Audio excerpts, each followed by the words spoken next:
And the helicopter we were traveling in was forced down after being hit by an RPG. On fire. Epidemic of malicious fake news and false propaganda that flooded social media over the past year. Does the NSA collect any type of data at all on millions or hundreds of millions of Americans? No, sir. Not wittingly. If you like your doctor, you will be able to keep your doctor.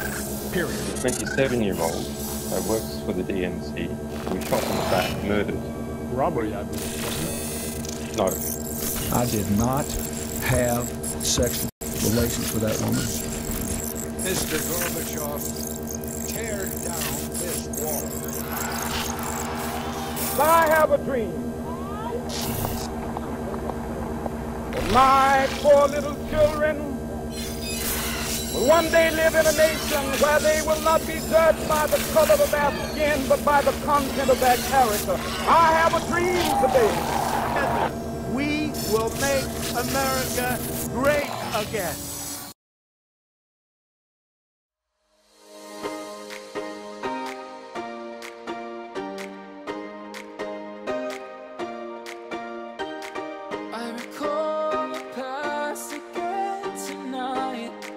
It's in the front of my mind as I fall.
help me find the right words to say to get us back on our way. Can we try to fight against the grain of throwing out what we made? The future's far away, but I will stay, because I feel again, I feel again. Oh, now I feel again. We're bringing this back to life. We're picking up where we left off and on again. We never quite could forget, 'cause what we got so intense.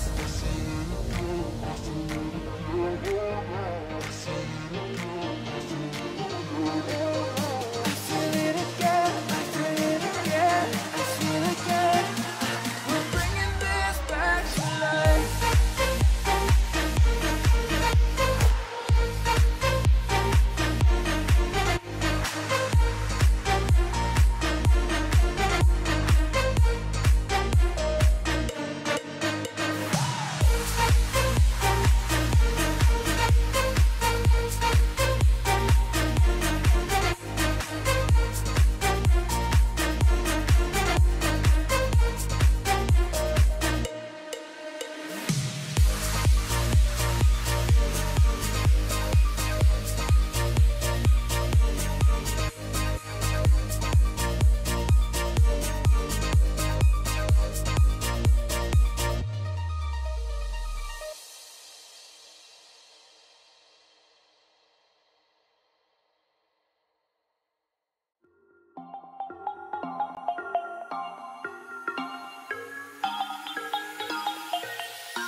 Okay, guys, sorry about that. Alright, the intro was a little longer than I expected. I had someone try and argue with me on Twitter.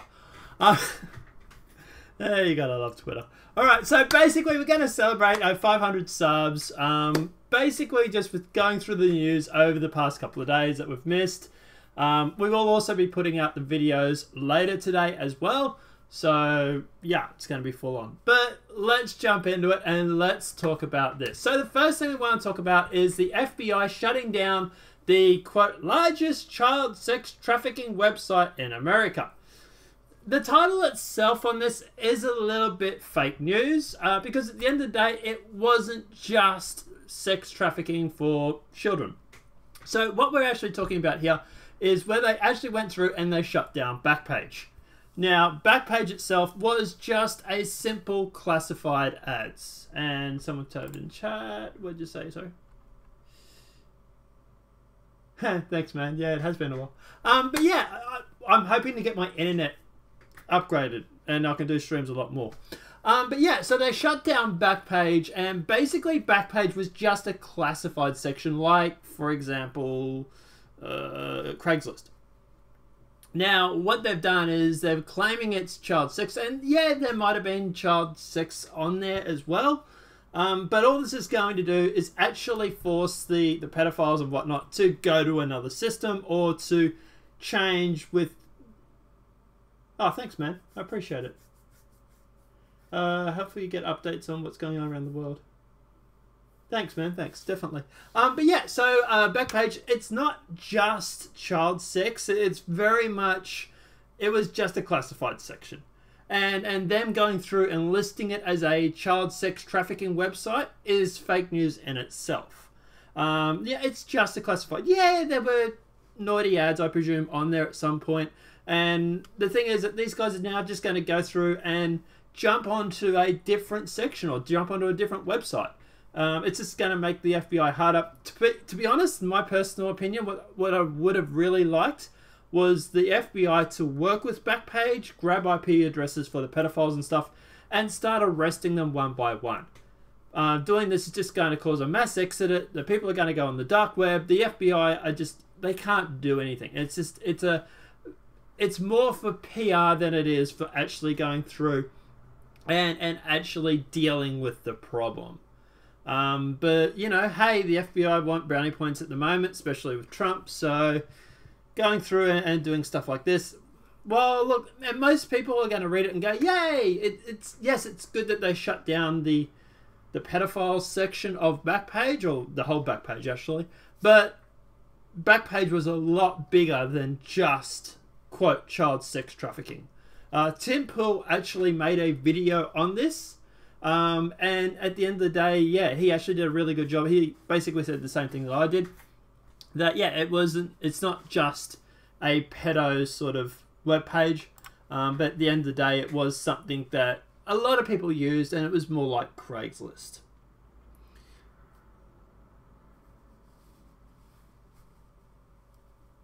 Thanks, man. Yeah, it's funny how a lot of big channels seem to, yeah, don't want to deal with stuff, isn't it? The brawl in Germany was 60 people. What was that? I can't remember that now. What was that all about? But yeah, so like I say, with Backpage, look, it's more for brownie points, and yeah. Soros organization seeks to break Hungary ahead of Sunday's election, says the government. Yeah, George Soros is at it again. Look, the Soros is a constant thorn in everybody's thigh.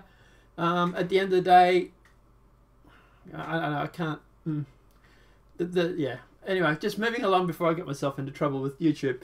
But yeah, Soros, he is now claiming that he wants to break Hungary ahead of the election. Mainly this is because of Hungary's stance with mass migration. Hungary is not having a bar of it. They're saying no effing way. And it's really sort of annoying George Soros and Open Foundations and all these other places. Now, at the end of the day, we know why they want mass migration. At the end of the day, it's because of the fact that they want people to come through so that they can lower wages and basically make more money off these large corporations. So like Facebook and all that, They can pay people, instead of paying $15 an hour or $20 an hour, depending on where you live, they can just go through and simply pay you $5 or $10. The company makes more money. Because as you know, with a company, the biggest expenditure is normally in wages. So if they get those knocked down with this mass migration, then at the end of the day, it's all pretty good. But yeah, he's claiming that he wants to break Hungary with the polls on Sunday, which I think is in a few hours. So yeah, good luck with that. But obviously we will keeping an eye on this story. We will be making sure that there's no vote rigging or anything going on in Hungary. If there's any reports of that, obviously we'll let you know. But hopefully they won't use those electronic the machines that he's invented or that he owns. And hopefully we can go through and have a fair election and people of Hungary can make their own decisions. Unlike the UK, which is still locked into the EU for another 3 years. Jimmy Kimmel under fire for hurling as homophobic slurs at Hannity and Trump. I probably shouldn't comment too much on this because I had a shot at Jimmy Kimmel regarding this, but let's jump into it. So, late night talk show Jimmy Kimmel is facing criticisms after reportedly making lewd jokes suggesting homosexual relationship between Fox News host Sean Hannity and President Donald Trump. Now, at the end of the day, I did actually see this when it happened. It was pretty... Look, it's internet banter. Look, this is where it gets a little tricky, because if we criticize Kimmel for saying stuff like this, then basically I can't say anything on the internet, because half of my stuff is lewd jokes. So look, I don't mind internet banter. I really, really don't. I don't really have a big problem with this per se, because Hannity really was giving it back to Kimmel. And Kimmel really did come off second best, looking kind of like a chump. So, at the end of the day, I really don't have a problem with it. The whole homophobic slur thing, he was basically saying about Sean Hannity kissing Trump's ass. I think they've actually got the tweets here. Yeah, when does your clown makeup rub off on Trump's ass? Doesn't make it look like a creamstickle? Don't know what that is. Don't worry, just keep tweeting back at you on top. The thing is, at the end of the day, Sean Hannity's, as far as I understand, his ratings are better than Kimmel. So he really can't sit there and talk about ratings or anything like that. But at the end of the day, yeah, it was just a bit of banter between Sean Hannity and Jimmy Kimmel. And like I say, Kimmel, he kind of came off looking like an idiot. He really, really did. So, yeah. Ma calling for boycotts of Ingram supporters is bullying boycotts, the modern way of cutting off free speech. So this is actually an interesting topic and something that I actually thought was a little weird. Far as I know, now someone correct me in chat if I got this wrong, but I thought Ma was progressive. Maybe he's just libertarian, I'm not quite sure. But yeah, he's basically turned around and said that bullying of boycotts by claiming that you're going to boycott them. Now, this is obviously something the left very much do like to do, and full disclosure, the right does it as well. They both seem to do it as well as much as each other. Oh, I think the left do a little bit more, but you get the idea. But yeah, he's come out and saying it's a way of cutting off free speech, which he is completely right about. Now, at the end of the day, if you're sitting there saying, I'm going to boycott you because at the end of the day, I don't agree with what you or who you're supporting, it's forcing that person who is supported by that company to turn around and to curb their free speech. Now, this is something that the left did initiate. The right does do it now, as much as all boycott of your boycott sort of thing. But at the end of the day, it's definitely interesting that someone on the, well, what I presume is the left, is going through and actually calling it out. So yeah, at the end of the day, it's actually interesting that people are realizing this is something that we've been saying for quite a while, that this whole boycott thing is a load of crap, which is why we generally won't do it. But at the end of the day, yeah, people sitting there calling for boycotts of boycotts, it's a load of crap, really, to be honest. It's just a way of harassing or bullying someone to get them to basically go through and to get rid of sponsors.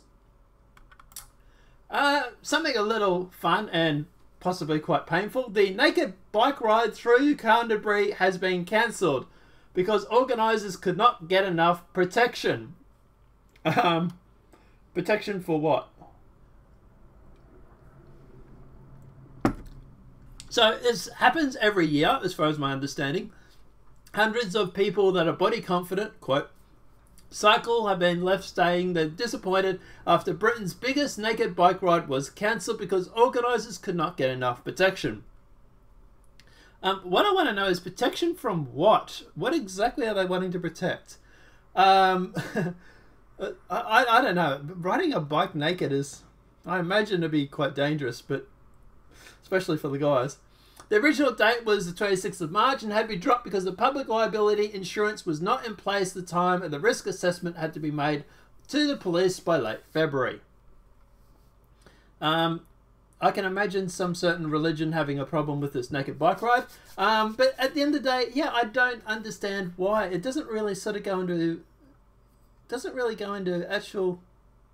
It just says that the insurance, liability insurance wasn't covered. It doesn't really say, does it?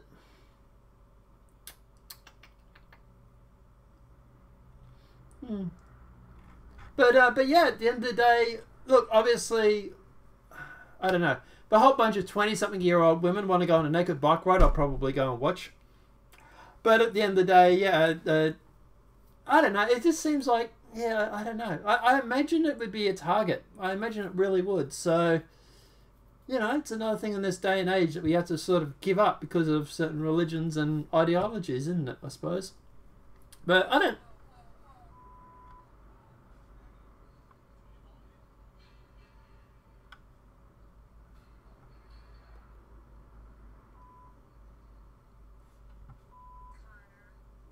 I've got audio.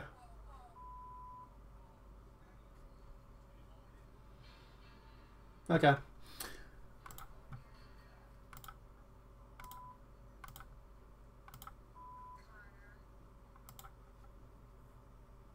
Okay, don't mind that. That was just coming through my headphones. Apparently it was about the kind of thing. I don't know. Let's jump on to the next thing. Teacher blaming disrespectful kids and parents goes viral. Okay. Many will say I shouldn't be posting such thing on social media, that I shouldn't promote education and be positive. But I don't care anymore. Any passion for this work I once has been wrongly completely out of me. Any passion for this work I once had has been wrung completely out of me. Maybe I can be the voice of reason. This has to stop. Being a teacher should be a dream job for many teachers of the group of youngsters, such as subjects that are passionate about. What could be better than that? Unfortunately, the reality of the occupation is far from ideal. Not only are the funds for schools falling globally, but students are becoming more and more unrude. Shouldn't it be becoming more and more rude? Oh, unruly. Okay, yep. Look, at the end of the day, the reason why, obviously, this is where we start getting into PC culture. You know, you can't hit your kids anymore because, you know, hey, you can't discipline them because, you know, that's mean. You know, they're going to grow up to become serial killers or something. Look, I'm not, obviously there's a difference between discipline and beating, for example. Now, true story, when I was growing up, I was disciplined, I suppose you want to say it for that, more harsh than my brother was. My brother seemed to get away with a lot more, and subsequently growing up, he was more of a shit of a kid, so to speak. There is obviously a relation between parents who are not disciplining their children at home, and these children then going through and turning out to be little shits. So at the end of the day, look, yeah, I'm not saying we should beat our kids. Please don't take it out of context. But at the end of the day, I definitely think that some discipline at home is needed. This is actually something that the Roseanne TV show actually covered in this week's episode, and I was actually kind of glad that they did. Yeah, it's this whole PC culture where apparently now you can't discipline children, and parents are stuck sending kids to sit in the corner and think about what they've done. Well, that doesn't work. Because all the kids are going to be doing is, like they said in Roseanne, is going to go sit in the corner and think, wow, I can't believe my parents did not discipline me. But yeah, obviously this teacher's spoken out. She's claiming that there is unruly behaviour in schools. And at the end of the day, it's getting out of control. I do know a few teachers, and a few of them have said the exact same thing to me, even here in Australia. So yeah, it is definitely something that is a problem. It is something that does need to be sorted out. And I think a lot of it starts back at home. Also, you know, at the end of the day, not to get all Stefan Molyneux on you, but definitely having two parents at home definitely does help as well. You know, having a wife and a husband. You know, when I was growing up, my mum would always say, you know, you wait till your dad gets home, he's going to discipline you. And I used to be shit scared of my dad because I know he belt my ass if I did anything wrong. But now, obviously, when there's only the single mum at home, they're more compassionate biologically, so they're more likely to forgive people, and at the end of the day, subsequently, they're more likely to let kids off without discipline. And no discipline means the kids think they can get away with it, so they just keep pushing the boundaries, as kids tend to do. But yeah, obviously this teacher has gone through, made a post on Facebook. Holy dooly, look at this. So there's a bookcase apparently that's been trashed. Yeah, just update everybody to the word support. And it's just showing the room how it's been trashed. But yeah, obviously, look, I fully support what this teacher says. And I totally agree with what she says. There is definitely a discipline starts at home. Now, like I've said, I'll say it again. I'm not talking about beating. I'm talking about disciplining children. And I really do not have a problem with people going through and disciplining children. So, yeah, obviously this teacher's talking out. It's funny, a lot of mainstream media didn't cover this from what I saw. I was going to do a story on it, but look, I can only do 3 or 4 stories a day. And yeah, and there's just things that slip between the cracks. So I might actually go through and do this so that like sort of like a once a week sort of thing. Where obviously at the end of the day we'll go through and we'll talk about all the stories that were quite missed. Blair calls on Merkel to block Brexit. Oh, this Brexit thing is the worst nightmare for him, isn't it? And it doesn't seem to want to go away. Look, at the end of the day, I fully support Brexit. You know my stance on the... I think it's a bad system because you don't teach children to behave via logic. But fear, they don't want to know what they did wrong. They just... discipline usually means spanking, pencils, the like. Yeah. Yeah, that's what I say. There's a big difference between disciplining and belting or beating your kids. I just didn't want anybody to take me out of context with what that might have meant. So, yeah. But yeah, Brexit. At the end of the day, Brexit, obviously, look, we know that the elites don't like Brexit. We know they don't want this, and this is something that I have been keeping an eye on every time there is an update. But now they want Germany to do everything possible to keep Britain in the EU. The main reason is because at the end of the day, if the UK leaves the EU, it can end the EU. The EU relies largely on the amount of money that the UK brings in. So the EU is really funded by the major players like the UK, for example.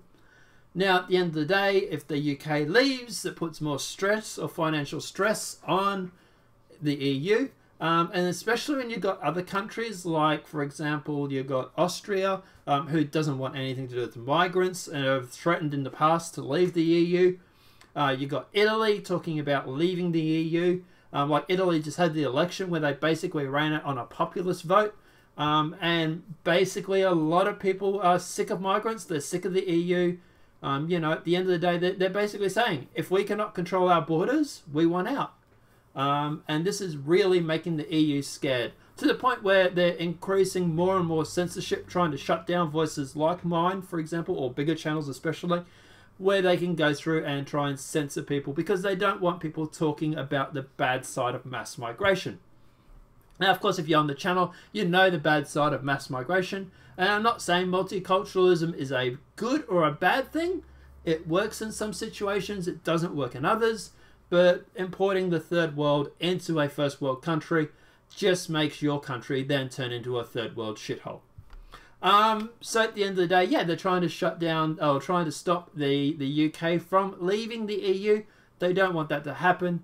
And at the end of the day, look, I think it's a joke. I really do.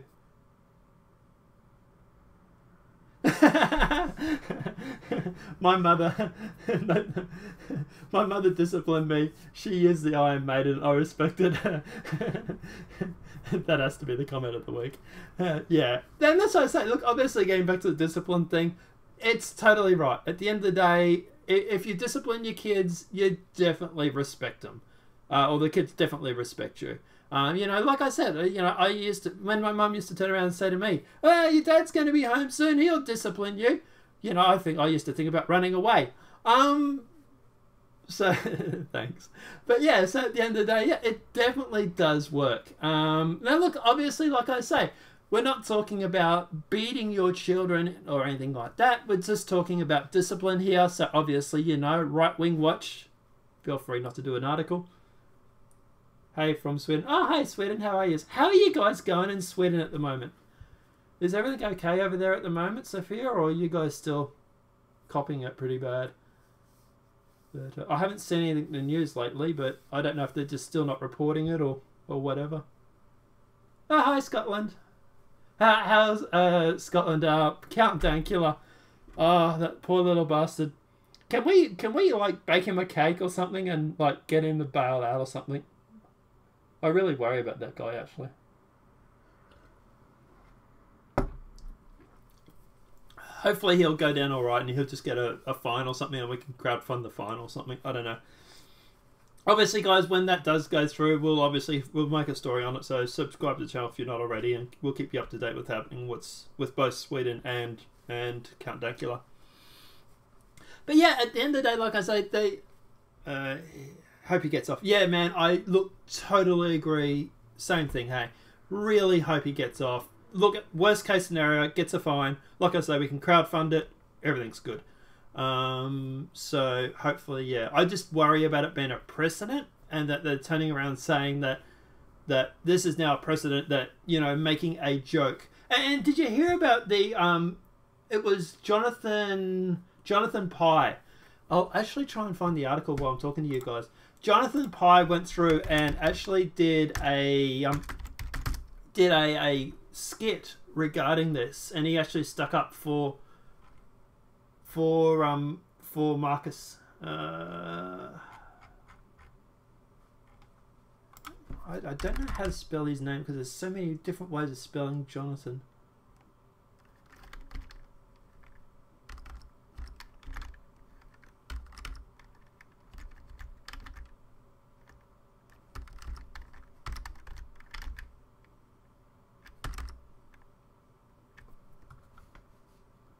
Let me see if I'll find.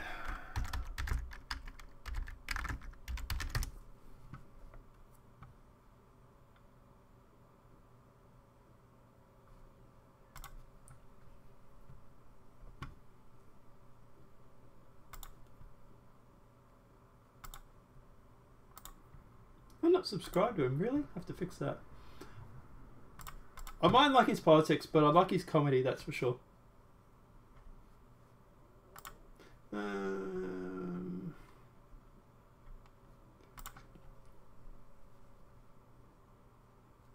Alright, here it is here. Let's see if I can get this playing. Add media.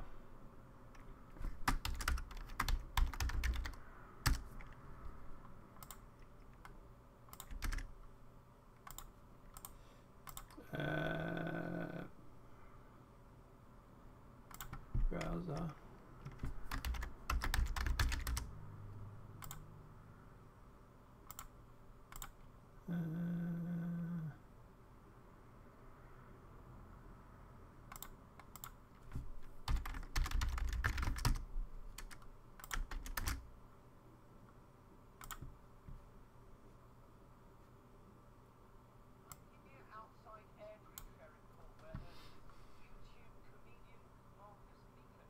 known as Count Dankula, was convicted of making a grossly offensive video. In the video, he taught his girlfriend's pug dog to do a Nazi salute whilst he repeated the phrase, "Gas the Jews." Count Dankula is due to be sentenced in April. Right, Tim, I want to talk about this. Oh, right, Tim. So some people found this offensive. understandable. Some people found it funny. The video got shared 3 million times on YouTube with lots of inane comments like lol underneath. Okay, so clearly some people found it funny. What's that tell you, Tim? It tells you that both offence and humour are subjective. Either way, it was a fucking joke, you cunts! And he might go to prison, okay? He was convicted because the judge believed he was inciting racial hatred. It's a fucking pug dog. He was mocking Nazis. I'll tell you where else in history you'd be convicted of a crime for teaching your dog to mock Nazis. Nazi fucking Germany! You'd have had the fucking Gestapo kicking your fucking door in. The fucking EDL isn't watching the video of a Nazi pug dog going, yeah, that portrays us in a good light. Find me one neo-Nazi who is using that YouTube clip as a recruiting tool. It's a pug mimicking their glorious leader. So yes, it is offensive if you're a fucking Nazi. What if you mock something and some twat is offended and some uptight, humourless judge doesn't get the joke? And because the Scottish legal system is so backward, you might not even get a fucking jury. You're fucked! In that instance, this judge has basically said we are not allowed to make fun of Nazis in case it's misinterpreted. The prosecution said that context and intent are irrelevant, and the judge agreed. Think about that, Tim. In order to get a conviction, they had to willfully misunderstand the context of the video. The judge basically admitted it. Yes, Tim, yes, he did repeatedly use the phrase, gas the Jews. It's the extremity of the phrase is the point. That's the joke. Funny or not, offensive or not, and without context, of course it's not funny. But in context, it's a cute little pug dog reacting to one of the worst things you could ever say. That's the fucking point. It's a joke, you fucking cunts. Where are the artists, the writers? Where are the comedians? Where are they? Why are they not up in fucking arms? You've got Ricky Gervais, David Baddiel, a handful of others, that's it basically. Everyone else is a fucking coward. The reason they don't want to stick their head above the parapet is because, you know, freedom of speech is like so unfashionable these days. What the fuck is going on when the likes of Tommy Robinson and Katie Hopkins hold the mantle of free speech? They don't own the principle.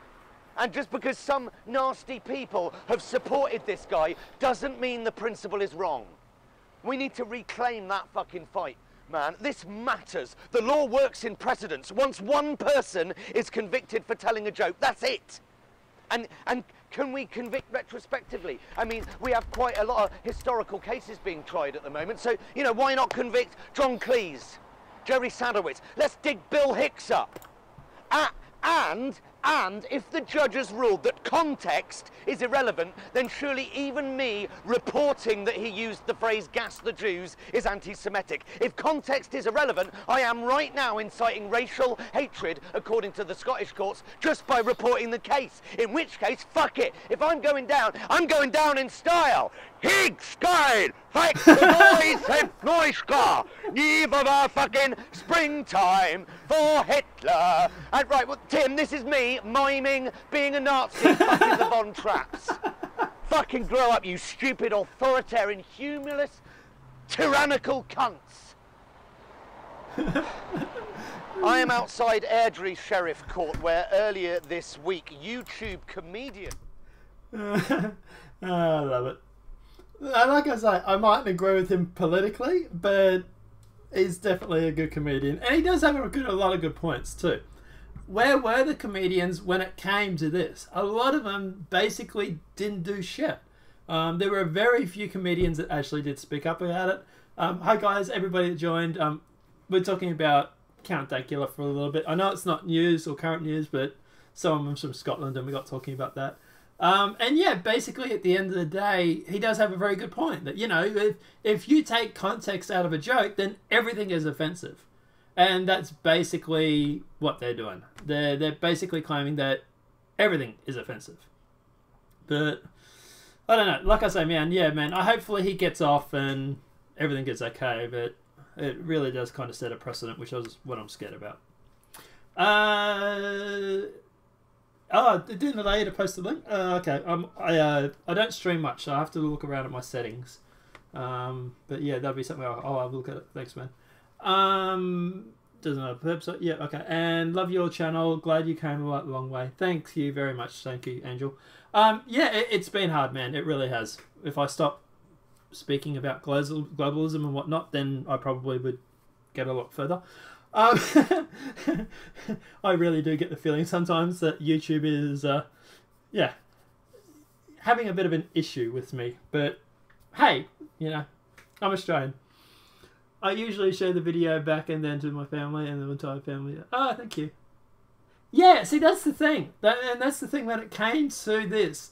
Only one person they could find was actually offended by Count Dankula's videos. That was the guy that was head of the EDL version of Scotland. He claimed it was offensive. But at the end of the day, 3 million people saw that video and not one person went on about how offended it was. So, you know, it obviously speaks to a large amount of people who really didn't find it offensive. And I know a lot of people who found it quite funny and found it as, yeah, he's teaching his dog to be, like he literally says, he in the video, he says, I'm not making this video to show that I'm racist, that I'm far from it, that this is just as a joke to my girlfriend. And you got to remember too that when he first uploaded this video, he had something like a whole of 10 subs on his channel. Like, this video wasn't supposed to blow up like it did. It happened to go on the front page of Reddit and it took off after that. But you know, and like obviously like what John Pye says there, you know, at the end of the day, you know, you got Jaden Fraser, Tommy Robertson, you know, like all these conservatives, they're the poster for free speech at the moment. Like, the left was traditionally free speech heaven. And now it's the conservatives or the centrists that are the ones saying, you know, like, we want free speech. And it's the left that is trying to shut it down with any means necessary, you know. So, yeah, he definitely had a lot of good points in his video. And I don't know. People say he's progressive, but I'm thinking that John Pye is pretty woke, actually, to be honest. But, yeah. But anyway. Zero tolerance for illegals, says Jeff Sessions. Look, at the end of the day, obviously, Jeff Sessions, I don't know. Okay, so we're going to talk a little bit about a conspiracy theory. There's a conspiracy theory going on the internet that Jeff Sessions is actually working behind the scenes with President Trump in impeaching Clinton and the Comey and those sort of guys. That this whole charade with why Jeff Sessions isn't doing anything is that it's just that it's a charade. That this is 4D chess and that Trump and Sessions are working closely together to arrest Clinton, Comey, all these, you know, Carter Page, all these sort of guys that went through and basically tried to screw him over. Now, if that's true, then definitely, yes, that would be a great thing. I would fully love that idea. But at the end of the day, I don't know about that. I don't know. Sessions seems to, I don't know. He just, yeah, I don't know. But hey, at the very least, he is zero tolerance when it says to coming to the border. This is obviously something that one of Trump's biggest bases wants. This is what Trump bases has asked for. Also recently, in case you guys didn't see the video earlier today, Trump has also put in a plan to remove catch and release. So at the end of the day, when you get caught at the border now, you will not be released into the population and, quote, given a trial date, that you will actually be detained. So it will stop a lot of them nicking off before their trial comes up. So yeah, they really are getting tough on that border down in Mexico, or that Mexican border, which is good because it's not just the Mexicans that cross the border. Like, for example, we had that caravan coming through earlier. That was obviously from Central America. We also have a lot of people from over in the east, like, for example, Afghanistan, Iraq, Syria, all these sort of ISIS supporters and all that. They all try and use that same border to cross. So at the end of the day, it's not just Mexicans, quote, that cross the border. It's a lot of countries. I think there was like 26 countries or whatever that try and cross through that Mexican border. So it's definitely a very good thing that Trump is going through and obviously been real tough on that border. So yeah, definitely. But like I say, obviously Sessions is claiming there's zero tolerance. And also we have Trump, who's just basically gone through now and basically told them that he's getting rid of catch and release. And they've got 45 days, I think it was, to basically go through and give him an update on what is happening with that catch and release system. And something that probably should freak a lot of people out. Homeland Security database would track journalists and media influencers. Sorry. So at the end of the day, basically what's happening is they're claiming that they want to go through and build a database which would monitor news outlets around the world and a collection of information on journalists, bloggers, and media influencers. Why do I get the feeling that people like Tim Pool would be on this list, as well as like Tommy Robinson and stuff? Now, you can go through and, quote, apply for the contract. Yeah, sure. But yeah, you have until, I think it was the 13th of April, which is what? Like 5 days, to go through, submit an application. It has to be able to speak with over 100 languages, track more than 250 global news outlets. And yeah, it was basically a way for them to go through and track everybody that reports on the news. Hey, not scary at all, people. Never mind the Orwellian state. But yeah, it is definitely something that everybody should be concerned about. Once again, like I said, I was going to do a report on it, ran out of time. Someone decided to plow a truck into a crowd. But yeah, like I said, at the end of the day, yeah, it's definitely something that that everybody should be freaking out about. The last thing we want is Homeland Security tracking people around the world, especially when they're not even American citizens. Like, you know, like me. What about me? Do I get put on this list? And if not, why not? Who do I have to annoy, people? But, you know, like I say, yeah, it's, yeah. If you're in America, chances are they know about you anyway. But still, yeah, last thing you want is them having a list with your name on it. But apart from that, guys, obviously at the end of the day, if you like, we can go through and cover today's topics. Or would you like me to keep going? Or would you guys like me to stop and to do those videos separate? Let us know what your thoughts are in the comments. Because I do have them all lined up for later today. Not so good in Sweden. Have an idiot PM. Yeah, I know.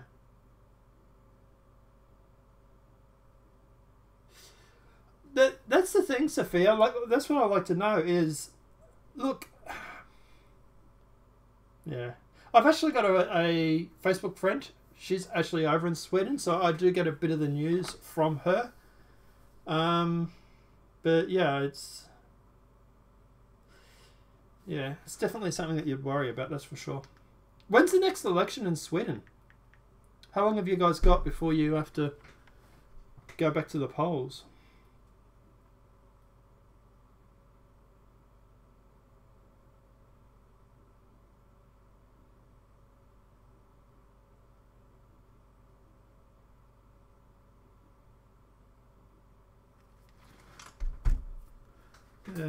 It's the same thing like the UK too. 9th of September. So this year, do you have an election this year, do you?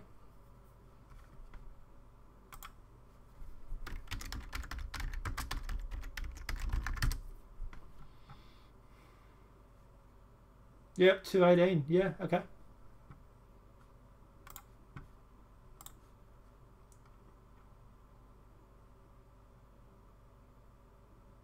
Yeah, hopefully.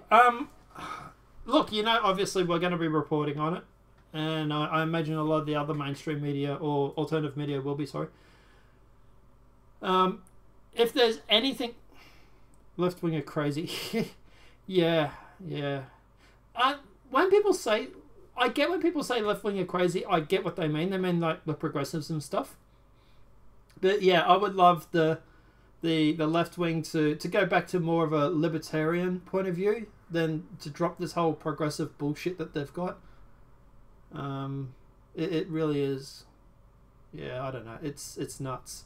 But hey, if anything, Sophia, if anything happens over in Sweden and you want us to report on it, darling, just at me on Twitter, and chances are I'll see it. I get a lot more notifications on Twitter than I do on YouTube. For some reason, a lot of the comments and stuff on YouTube don't seem to show up and stuff on my phone. So even like my DMs are open. Just post the link in there if you want. And that goes with anybody. If anybody has any stories or anything like that we haven't covered or that are important, feel free to hit me up in the DMs on Twitter or at me on Twitter, and I'll definitely at least very least have a look at it, and if it's a really good story, I'll definitely run the video. I'll even, if you like, put your name in the video or something and say thanks to this person for letting me know or whatever. But yeah, but definitely hitting us up on Twitter is the best option for that sort of stuff. Alright, so let's keep going with this because we've only been going for about an hour, really. Yeah, 40 minutes or so. So let's go through and cover this. So close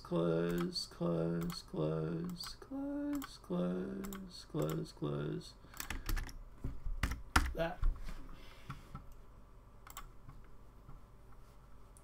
So, as some of you guys may have heard, there was a fire over at Trump Tower. Now, it did start at the 50th. Yeah. Unfortunately, getting angry sometimes it's a lot of people love to do these days. The only problem I can see in the future with alternative media or social media is that is them up with the censorship. They're definitely trying to cut down on the censorship. They're definitely trying to impose the censorship, cut down on alternative media. And it definitely is making it harder and harder for us to go through. Like Twitter, for example. I have 800 followers on Twitter. And I have just over 200 on Gab. Now, the funny thing is that I get a lot more engagement from Gab than I do from Twitter. So you tell me how a social media platform where I have 4 times the amount gets less traffic or less interaction with people than I do on a platform that's 4 times smaller for followers but gets more interaction. Like, it's insane. It really is. And there's no way they can sit there and say, oh, you're not shadow banned, because I think I have been since I hit 100 followers or 100 subs on YouTube, really, to be honest. But I don't know. Look, at the end of the day, me sitting there poking fun at Jimmy Kendall probably doesn't help the situation, but hey, it's too tempting. So the prominent art dealer 67 dies, and the firefighters, and 6 firefighters are hurt as huge blades engulf the 50th floor of Trump Tower. The apartment, which had no sprinklers, as President tweets, it was well built, but fails to mention victims. To his credit, when they're talking about this, Trump actually basically tweeted out before we even knew who the dead person was, or who had been identified, as far as my understanding. He was basically just going through. This was I literally saw this as I was going to bed. I leave my TV running when I try and sleep because I can't sleep if it's quiet. And I wake up to hear about this blaze over in the US, and Trump. They were mentioning Trump. I think it was Right Side News. I think it was talking about how Trump had just tweeted about this. So this is something the Daily Mail isn't actually talking about. Obviously, fake news. But the fact is that Trump had actually gone through and put out a tweet about the building, literally as the blaze was still happening. So yeah. The fire at Donald Trump's New York skyscraper has killed 1 and left 4 fires injured. I thought you said there was 6. Oh, it hurt. Injured. Todd Bussin, 67, I might be mispronouncing his name, who was in the apartment on the 50th C on the 50th floor of Donald Trump Tower in Manhattan, died in hospital after the unit was engulfed by the blaze. Now, at the end of the day, Brosner was an art dealer who purchased his 50th floor unit in 1996. He was friends with Andy Warhol and is mentioned multiple times in Warhol's autobiography. The deceased tenant of the posh Trump Tower The deceased tenant of the posh Trump Tower pad filed for bankruptcy in 2015. In the bankruptcy filing, it says that the apartment he lived in is worth $2.5 million. Won't be worth that anymore. The limited support of his family, coupled with his medical problem, caused the falling into mortgage, credit card payments. Okay, black smoke was from the building. Some 200 firefighters of the emergency service rushed to the scene. Okay. Yeah. But yeah, at the end of the day, we still don't know what actually started the fire, as far as I know. They still haven't ruled on that yet. That'll be obviously interesting. The fact that it obviously looks like it started from his room or his apartment is obviously definitely interesting as well. Now, obviously, Trump wasn't anywhere near the tower. His family wasn't anywhere near it. Everybody is fine, obviously, except for the person who died and the 6 injured firefighters. But yeah, it was... yeah, I wonder why there's no sprinklers in the Trump Tower. I would have thought that New York Building Code would have said that. To be honest, he sounds... sorry. To be honest, it sounds suspicious. Yeah, when I heard about it, I was a little bit suspicious about it as well. I wonder if it's A, he tried to do a fake insurance claim, or B, someone's bumped him off and tried to cover it up by burning a body or something. Obviously, if it's black smoke like that, that could be a lot of things, but normally when it's very black smoke like that, that's toxic, that's plastics, stuff like that in the fire. So at the end of the day, yeah, it's definitely... Look, obviously, they'll have carpets and stuff in the building, but yeah, it's very, very, very black smoke. So, yeah, I don't know. But yeah, look, it could have started as a kitchen fire or something, we don't know. Obviously, we'll keep an eye out for the report on that, but at the moment, it's definitely looking like... I would be treating it as suspicious for the moment, until I found out exactly what happened. But, yeah. Alright, next thing.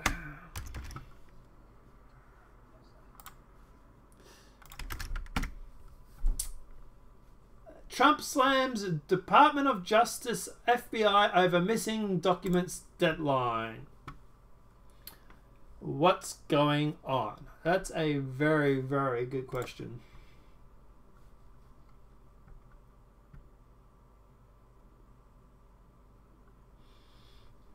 Waiting for the video to load so that I can hit pause.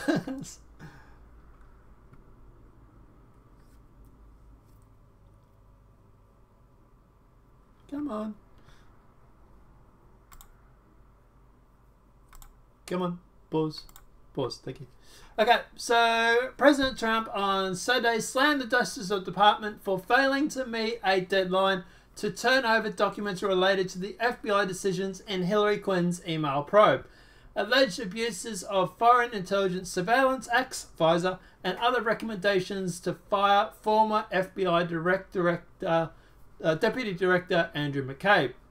Slow walking what is going on, bad, Trump tweeted. Now, look, at the end of the day, guys, obviously, yeah, this is definitely something that I would be concerned about as well. It definitely does seem like they are dragging their feet. They bake some cookies, that's the answer, I suppose. What type of cookies were they baking though, David? That's the question. But yeah, but definitely the Department of Justice obviously looks like it's been dragging its feet over these documents. They had, I think it was until February, I think it was. March 22nd. Yeah. So it's been a while. They definitely have been dragging their feet when it comes to handing over documents on this. But yeah, obviously, look, I can understand why the Department of Justice is doing that.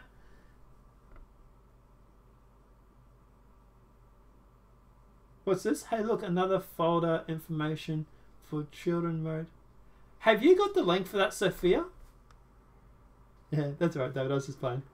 If you've got the link, hit us up on Twitter on that, and I'll put it on right now for you.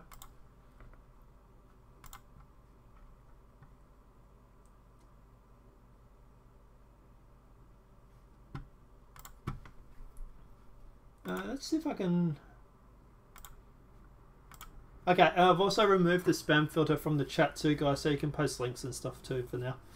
But yeah, the Justice Department, obviously, look, I suspect I know why they're dragging their feet. They basically are going through and... Yeah, thanks, Sophia. And they're basically dragging their feet. I know why they're doing it. They don't want this probe to go through. The funny thing is now is because of this, people are actually calling for a special counsel or a special investigation like Mueller to go through and actually investigate it. Trey Gowdy would be my suggestion. But yeah, like I say, at the end of the day, definitely something that's needed. Look, this is the problem with everybody goes on about Hillary. They go, oh, why are you trying to prosecute Hillary for? You know, she didn't win the election. That's not the case. The case is the fact that you have an elite person who is going through literally breaking the law and is trying to get away with it. And you know, this whole attitude of let's not prosecute Hillary anymore, it is basically making one rule for one rule for another. And that's why a lot of people want her to be tried.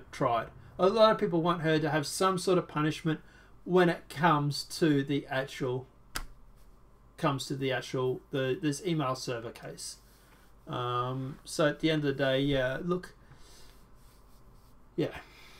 But anyway, well, let's have to see what happens, and hopefully they get that. Here is another story you guys might like.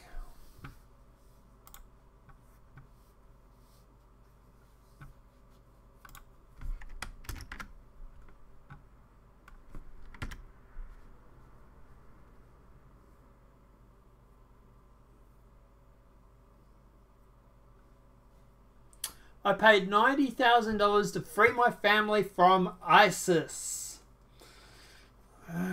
But remember, ISIS is nice, everybody. So yes, so some guy has had to pay $90,000. I'm going to butcher this name, and I apologize in advance. Aliyah Talia Kala Alaf, whatever. I'm sorry. Fled with his family, his wife and his children, as Islamic State militants attacked their home in Iraq in 2014. But 19 other members of his family were captured. Over the past 4 years, he has paid $90,000 for the release of 10 of them. But now, after the defeat of ISIS, he fears that any survivors may be beyond his reach. This just seems like a justification for keeping ISIS, but anyway. On 26th of September last year, a red pickup truck pulled into Shah al-Karish region of North Iraq. Inside sat a 16-year-old Shama as the vehicle drew into the small Danish village. Friends of the family crowded around and she fell into their arms.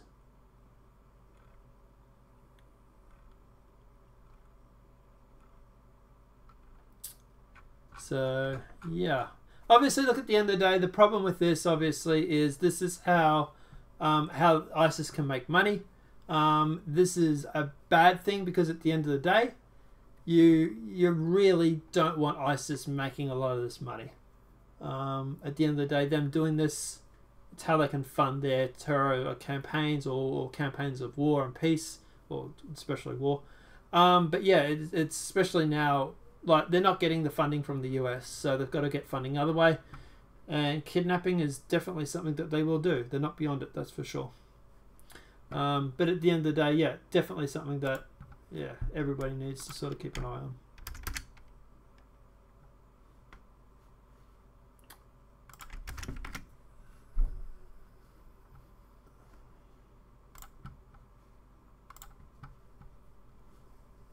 So, GOP Rep Mellows, if Ronstein doesn't turn over docs, we'll move to impeach. Sunday Rep Mark Mellows said that if the Deputy Attorney General Rod Ronstein doesn't turn over the unredacted documents requested by Congress related to Pfizer, FBI, and then impeachment could be in order. Rod Ronstein called for Mike Howitz, who is the documents to say to give them to Congress. If he doesn't do that, he has growing consensus on holding them in contempt of Congress.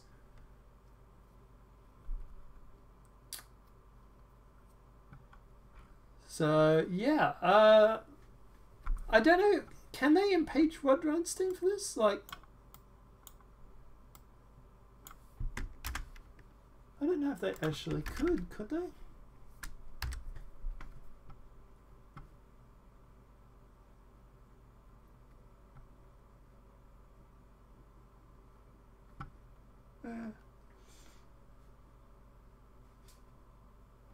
Anyway, but yeah, look, at the end of the day, obviously, sorry, but at the end of the day, look, obviously withholding documents is not good. You know, the part of the Trump base wants transparency. So at the end of the day, him going through and doing this, it's a lot of crap, and it's a way of what I would presume is covering for someone. But yeah, he definitely needs to turn those over. Basically, go through and have a look and just give them up. And look, at the end of the day, regardless of what's on there, we need to see them. I imagine they'll be pretty damning when it comes to Comey and stuff like that, which is probably why he's holding on to them. But yeah, they just need to give them out and just get it over and done with. This whole resist campaign is a lot of crap, to be honest. But yeah, Trump won, people. Get over it. But anyway.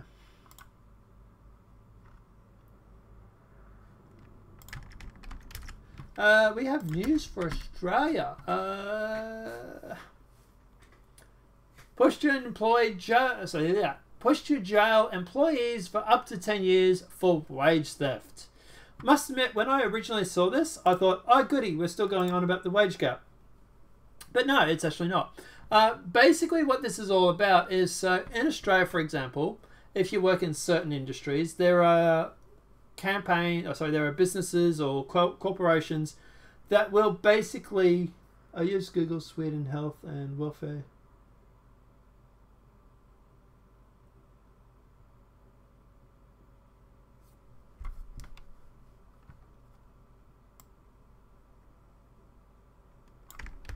I actually use DuckDuckGo, so if I can see.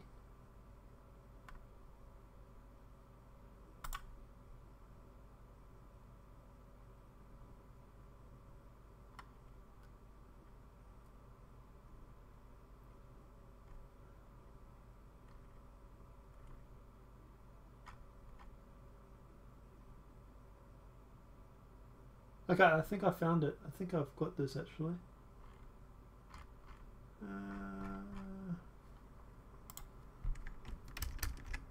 I can't find a date of when this was written though.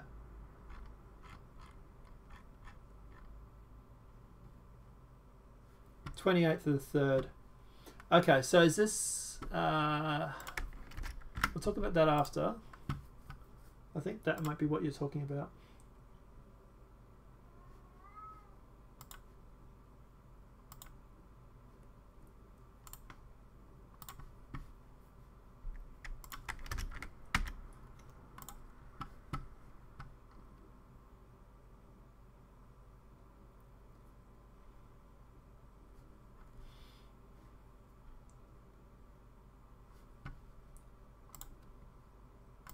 Alright, I think I've found what you're talking about there, Sophia.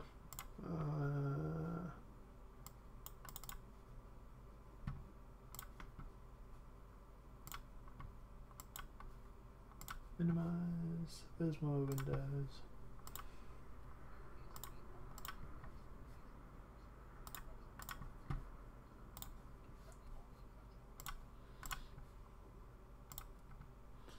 Alright, okay, so we'll get through with this and then we'll jump into that. I think I found the one you're talking about. Yeah, okay, so yeah, okay. That was the story, I think. Is that the story, Sophia, that was going on a few days ago? Yep, okay, yep. I know that story, yep, cool. I didn't actually get a chance to report on that, which was kind of disappointing. A lot of other people jumped on it. Yeah, okay, cool. I'll do that in a sec for you. Just wrap this one up and then we'll jump straight into that for you.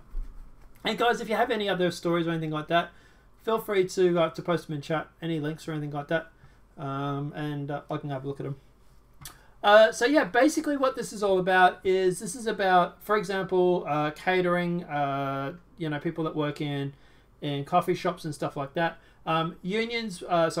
Corporations will go through, they will underpay their stuff, you know, for example, with like superannuation and stuff like that.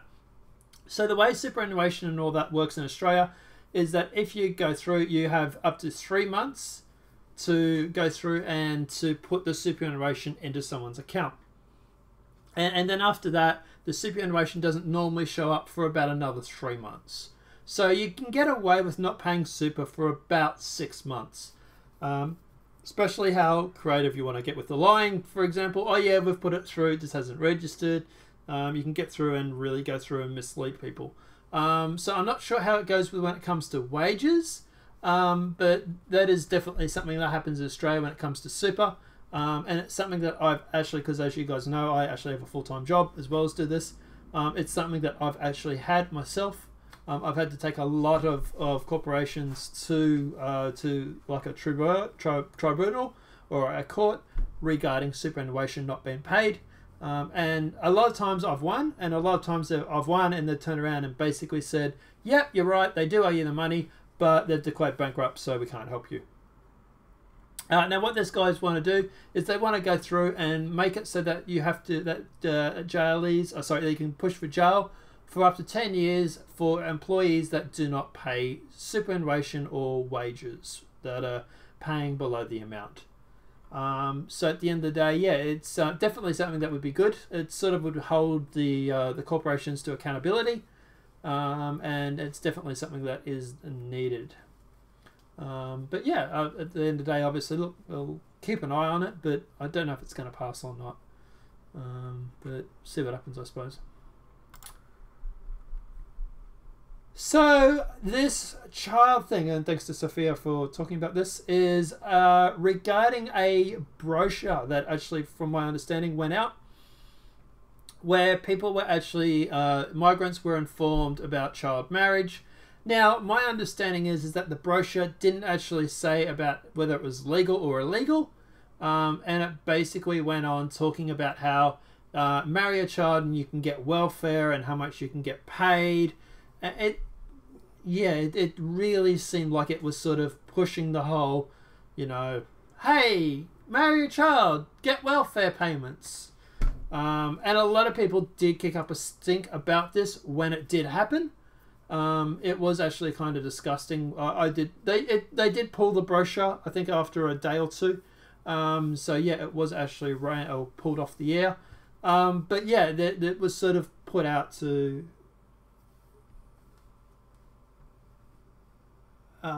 don't time people out.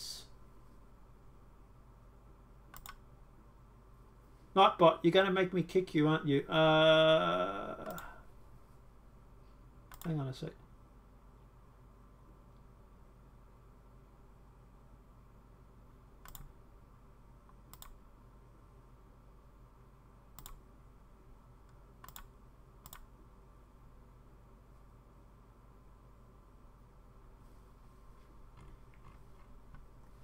Alright, let me boot Nightbot.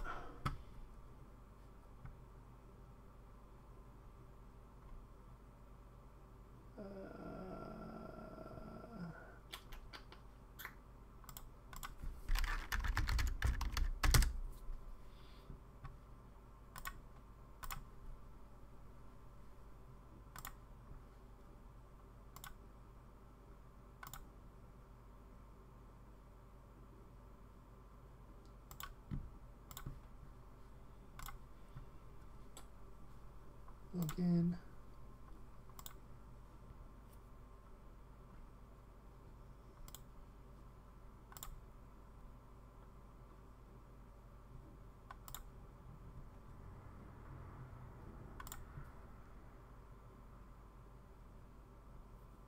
Be in there in a sec, guys. Just fixing this Nightbot because it's happened a few times. At the very least, I don't want people being put in timeout because they're posting links or whatever.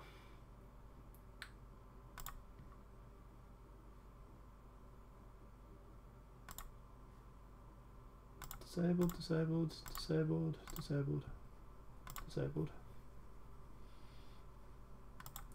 Done. Okay.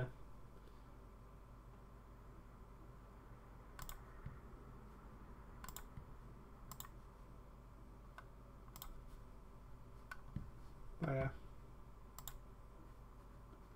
Alright, Sophia, that should fix that for you. Okay. Let us know if you have any more problems. Alright, so yeah, basically this brochure was put out and it was basically a guide to how to get welfare by marrying children. Obviously the ramifications of it is that the fact that they're advocating for children being married, which in itself is insane. But yeah, it's look, the way I took it is just a way of pandering to the left, pandering to Islam, and it really was kind of disgusting. It actually came even up on Fox News. So Swedish agency Nick's book for immigration on child marriage. Social media exploded. Trust me, it's out. 5 hours and folder was taken down. Yeah, so it was 5 hours, was it? Holy dooly, yeah. I can imagine how that went down well. I remember seeing it when it came out and everybody was already talking about it. But yeah, it was insane. It really was. Carlson's actually done a video on that, and I don't have to worry about monetization. So let's listen to what he had to say. Boldly lie to its own people about the effects of that immigration. Well, America isn't the only country with a major political split over the question of who comes in and under what circumstance. It's not the only country where its leaders baldly lie to its own people about the effects of that immigration. Yesterday, for example, in Sweden, a police station was hit by a grenade attack. That's more common than it has been. Explosive attacks have, well, exploded in the past few years as Sweden has welcomed a massive number of immigrants into its once famously placid society. This has caused a lot of effects, some of them political. We recently spoke to a man called Hanif Bali. He's an Iranian immigrant to Sweden who, maybe unlikely as it is, has become a leader, a celebrated one, in the push for tougher immigration laws there. Watch. What is the problem with Sweden's immigration system now? So there are many problems. It's very hard to define one, but the biggest problem is the amount of immigrants that are coming in. In the last couple of years, we have taken in about 250,000 asylum seekers, and for comparison, that just on this one thing, when he says we have taken in 250,000, Sophia, please feel free to let us know in the chat whether you would consider him a part of we. Because that would rub me a little bit the wrong way. I would be like, hey, hang on, dude, hang on. You came over here as an immigrant yourself, so let's lay off the we a little bit. But let me know what your thoughts are in the chat, Sophia, especially about this. Like, to me, dude, you don't get to use the we label just yet. It would be like America taking in about 8 or 9 million asylum seekers. This is people that Sweden provides housing, healthcare, schooling, and all these a lot of these expensive services that the Swedish welfare system gives to people. And this has created, of course, a lot of huge costs in the short run for the Swedish system, but also when we look at long term, what we're seeing now with crime and poverty is the effects of having a very lax migration system for 10, 15 years ago. And what we're seeing now with basically ghettos and street gangs, which is a phenomenon that never even heard of in Sweden, and also jihadists traveling abroad, etc. These are problems that are new to Sweden, and Sweden's system is not capable of, it's not capable and it's not designed to handle these problems. For example, in unemployment, I mean, in 2006, about 20% of people unemployed were immigrants and foreign-born. Today, that number is up to 60%. So you are an immigrant from a Muslim family, and yet you've taken a hard line against Muslim immigration, mass immigration from Muslim countries. What's the response been to you? If we want to help people, and that is truly what we want to do, you cannot put so much pressure to the system that the system collapses under its own weight. And the response I've been having, because I'm, merely putting this statement out that's saying, look, there's a limit to how many people you can take in, has been to call me basically Uncle Tom, a house nigger. I've been compared to Dr. Mengele, and this is not from random people on the street. These are people who have prominent posts in parties, in the left, in newspapers, and this is, of course, because I don't tell them the wishful thinking that they want to hear. Yes. Well, we're very familiar with that in this country. You're a brave man, and we wish you luck. Thank you for joining us tonight. Thank you. Yeah, so apparently, as Sophia has been saying in chat, he's actually been copying a lot of it lately. Well, America... a lot of it lately, and people are trying to silence him on Twitter, trying to shut down him speaking. It's funny, at the end of the day, and this is where it seems to happen very much all over the world. If you go against the progressives, you basically get kicked out. And this is actually something that... Actually, it's another story I would actually like to talk about, actually. But yeah, this is something that the university lecturer from Canada, what was her name again?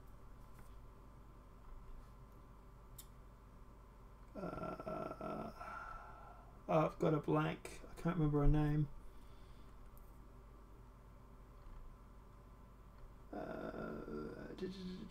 Trying to find it.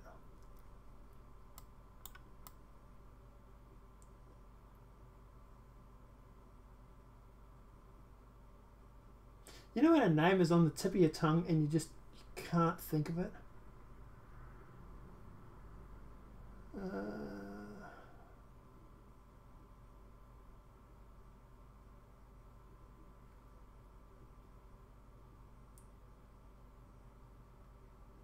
Lindsay Shepherd. That's what it was. Sorry, my bad. I will actually play this video, guys, for you guys.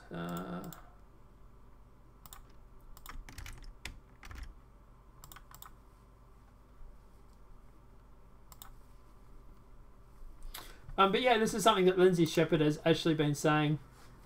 That at the end of the day, that's as soon as you go against the progressive talking points, you're basically you're kicked out. You're ostracized. You're told that you're not wanted, and it really does kind of it's something that it's one of their favorite things that they do. Here's silence from Twitter for moderate party he's in. So what? They're even trying to kick him out of the party that he's in? Is that what you're saying? Or and also before that, Angel was to be honest, isn't in Israel. I look at the EU and I laugh. Yeah. Yeah. And I know Israel's having problems at the moment too. Apparently, from what I understand, and correct me if I'm wrong on this, Angel, is that they're trying to talk about Israel taking migrants. Israel is going through and asking them to leave. Lindsay Shepherd, that's it. Yep, Wilfred, that's it. I'll actually play that video in a sec, Jake. It's actually a really good video to talk about, actually. But yeah, basically Israel's going through and they're basically paying these migrants to leave, and the EU is kicking up a bit of stink about that, because what they're doing is they're basically sending them back to wherever they can. If the migrants are from Africa, for example, or say South Africa, they're just dropping them off anywhere, and just to get rid of them. So yeah, no, he's still in party on Twitter anymore. So he's off Twitter completely. Wow. Okay, that is insane. Maybe we would email him, send him a link to Gab. Is he on Gab? Does anybody know? What was his name again?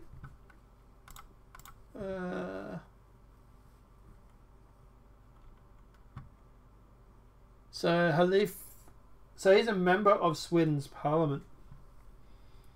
He's on Gab. Okay, okay. I'm going to find him on Gab.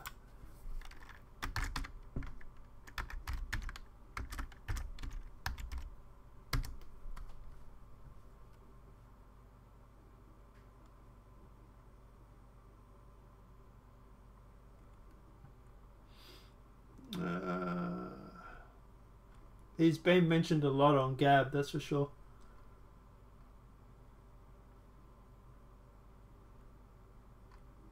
I can't seem to find... People are making references to him being Sweden's own Milo. So... Actually had the chance to go to one of Milo's talks a couple of months ago, actually. It was quite interesting.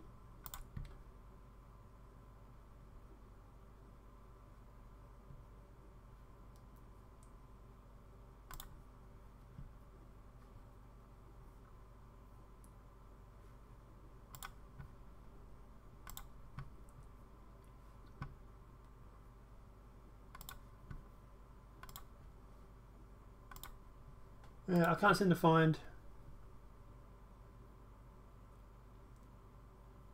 Yeah, I can't seem to find him on Gab at the moment. I'll have a look for him later, and I might tweet out his link or something like that for Gab. Oh, Gab it out. I don't know. Do you still say tweet when it comes to tweet? He's on Facebook. Okay.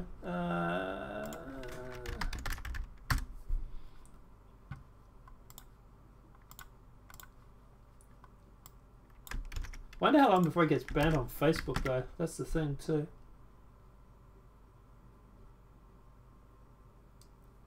Yep, okay, found him.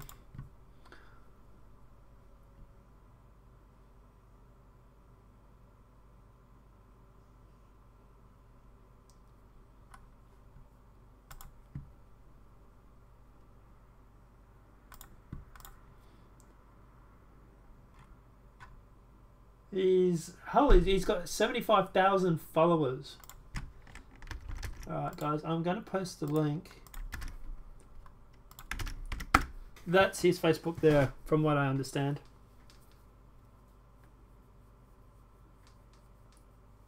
Oh, okay. Sorry, man. Yeah. I don't really use the Discord much, but I'll fix that and I'll put a new link in it for you. But yeah. So what I was saying, Israel is doing what Spain did 10 years ago. Like usual, people are trying to immigrate to Israel legally, but unlike the EU, we kick them out. Yeah, man, keep those borders strong. Hey, that's all I'm going to say. Is just, yeah. But I think paying them is wrong. Send them where they came from. They come a second time, shoot them. Dude, I yeah, totally agree with what you're saying, man. Really do. Paying them is just going to encourage people to come back, from my understanding. Because, hey, we got money, so let's go and do it again. Free helicopter rides. Or cannon bolts. I believe cannon bolts work.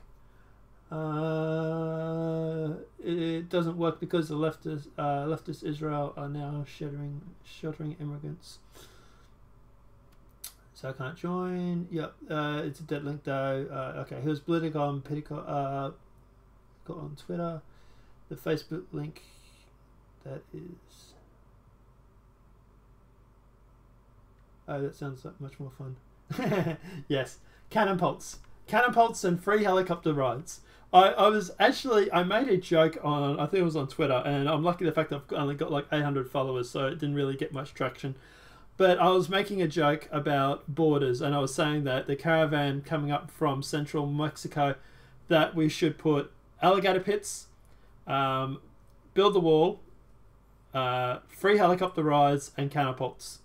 And if they can get past all that, then we think about giving them asylum. Or the US thinks about giving them asylum. So, yeah. I'm kind of lucky a lot of leftists don't follow me, because I probably would have got flamed for saying that, but I don't care anymore anyway. But yeah. Sorry to hear what's happening with that guy over there, Sophia. Yeah, he's big on Politicon on TV, on Twitter. Yeah. It's... I don't know. Look, I'll send him a message later, and I'll let him know about Gab in case he doesn't know, because at least at the moment that's the only safe spot we got. Even Facebook, I imagine he's going to get booted from Facebook sooner or later. Eventually, they will get rid of him. So yeah, I'll do it tonight when we get a chance. Lindsay Shepherd, let's have a look at this video, because I found this video very interesting.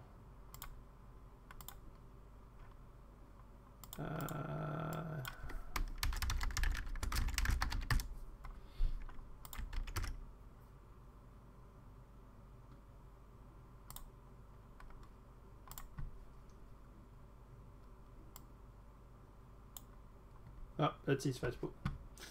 Wrong link. Copy link address.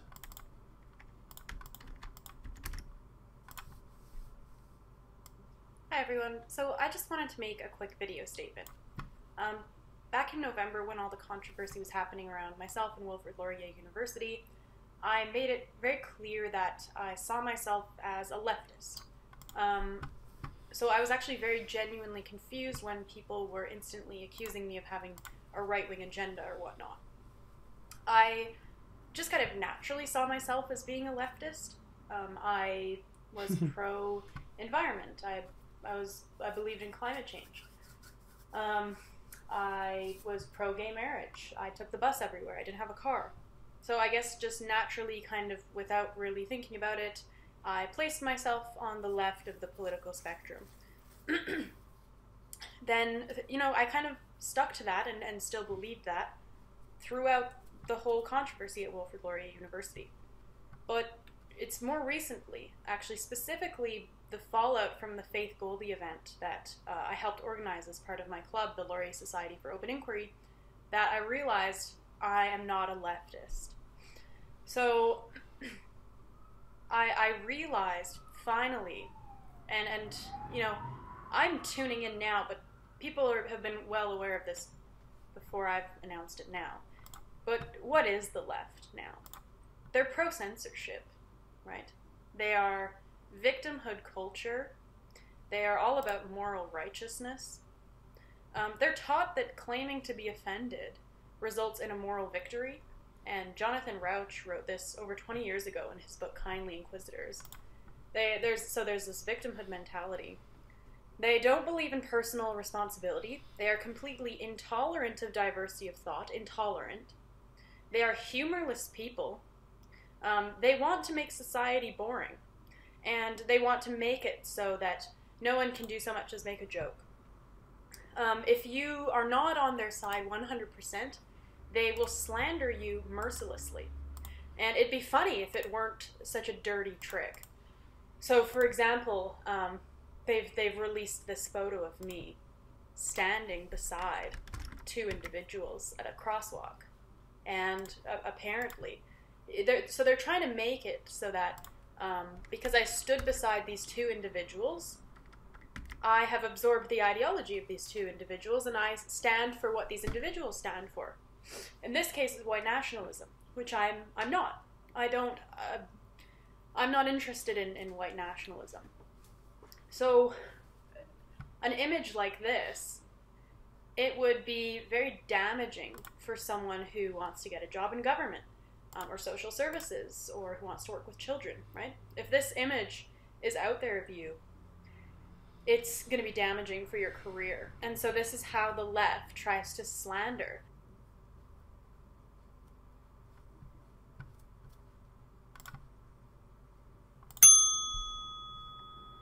They're trying to make it not okay to talk about issues like being white. Okay? I want to talk about those ideas neutrally. I don't have an agenda to push when it comes to that. But they're trying to make it so that you can't be neutral about it. It's either absorb the whole discourse about white privilege and you have to have white guilt. Otherwise, you're standing beside some white nationalists. Okay, you must be a white nationalist as well. So, you know, and they're trying to circulate this image of me they're posting it all over social media just in response to various things, like just to spread the image for the sake of spreading the lie. And really what it is, it's controlling. It's trying to control the narrative. It's trying to make it so that if you talk about being white, it must mean that you have a white nationalist agenda, which is obviously not the case. But again, they're trying to control the narrative. If you don't subscribe to the whole discourse about white guilt, well, then you're the enemy. So for days leading up to the Faith Goldy event and for days afterwards as well, I could be anywhere around campus and I'd hear, a white supremacist neo-Nazi is coming to campus, or Lindsay Shepherd invited a white supremacist neo-Nazi to Laurier. So Faith Goldy, to my understanding, is not either of those things. She is far-right or alt-right, but she's not a white supremacist and she's not a neo-Nazi. But the left, again, they try to hijack this conversation and they try to confuse people. They want to remove the nuance. They even want it to make it unacceptable to acknowledge that there's a nuance. So when I was doing radio interviews about the Faith Goldy event, people would ask me how I feel about Faith Goldy's views. And I found myself explaining the difference between white nationalism and white supremacism, because there's a huge difference. And the left wants to make it so that even if you acknowledge that difference, there must be like something really dangerous or something really scary about you. And so even when I was explaining that difference, I felt like very self-conscious about it, right? So again, it's the removing of the nuance in order to control the narrative. So I really like what I want to get across is that I in no way want to be associated with what the left has become. I'm not a leftist anymore. I would not call myself that. Does that make me right-wing, or does that make me a centrist? I don't know. You tell me. But all I know is I do not want to have any part in this disgusting leftist culture. And so sometimes I see myself brought up as examples of leftists who advocate for free speech. I just want to clear the air. That does not describe me anymore. Thank you. So, yeah, at the end of the day, yeah, she's definitely got some balls, that's for sure. I think someone actually said that in chat. I'll go through the chat section there, guys. But yeah, interesting. And she's not the first to actually left the left. Yeah, like she said, she's a centrist or a right. She doesn't know. She doesn't know what she is anymore. But yeah, she's just had a gutful of the progressives, and I can't blame her. You know, 10 years ago, I would have supported Obama. I was misinformed and probably very, very naive, but yeah, I would have been considered left. I like I said, when I grew up, I was leftist. That's why I call myself a centrist now. Plus also when I do the political compass, I fall right in the center, so, you know, there's that. But yeah, at the end of the day, yeah, she's, you know, she's disingenuous. She's just had enough of it, and you can't blame them. Like, can you really blame people that have had to suffer from the left? And that's like, you know, like John Pye, for example. I imagine they will be turning on him sooner or later, and as soon as they do that, he's going to be another one that comes over to the right or to the center or to this anything but progressive. And yeah, I don't know, but definitely interesting, that's for sure. Okay, so Facebook link is a dead link. Yeah, I tried to repost it again while the video was going, and it did the exact same thing. So yeah, I don't know what's going on with that. I might tweet it out earlier or something, or I don't know. Best thing to do would be to farm out some Mexican cartels to keep things clean on their side of the border, sort of like what the British used to do in Afghanistan. The problem with doing that, Jake, is that as soon as the cartels get a lot of money, they become more of a problem. It's what they, like you said, the British used to do over in places like, for example, Afghanistan, and that whole situation came back to bite people in the ass. So I get a little worried when stuff like that, just because of the fact that you give them more and more money, give them more power, they don't want to lose it in the end. To be honest, I think just build the friggin' wall needs to happen. Centre Party have Muslims trying to do Sharia law in court. Really? The centrists? Are you saying the centrists have that, Sophia? That the centrists have Muslims trying to do Sharia law in court? They are not centrists, I'm sorry, but that would, yeah. I would lose my shit over that. Oh yes, I watched I Like This favourites, sir. Thanks. You also asked about the where to get my avatar friend. It's actually a program called FaceRead, guys. It basically has a webcam, records my facial expressions, and puts it on the screen for the quote little red panda. I get a lot of people asking me why I use a panda.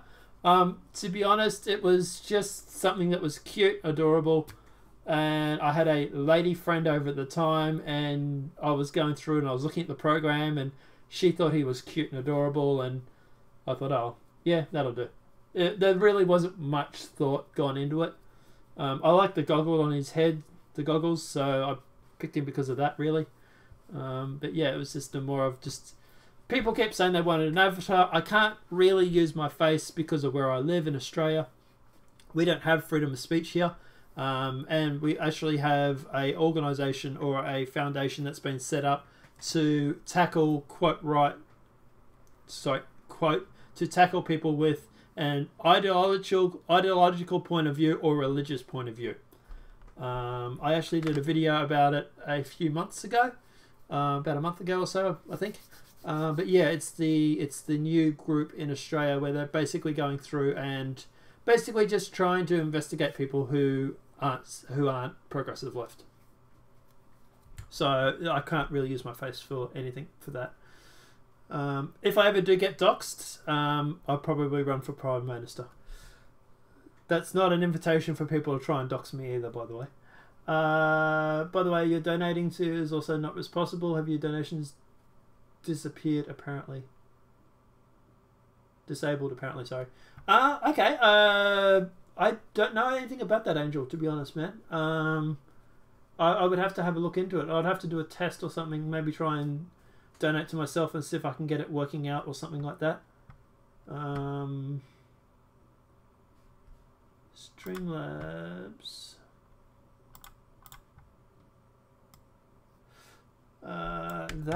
Here is the link, apparently.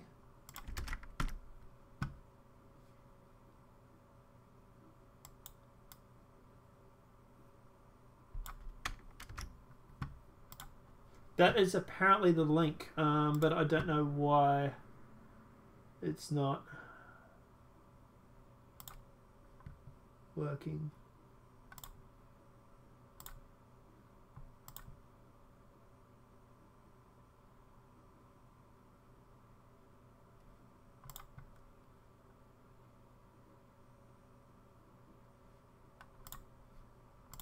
PayPal.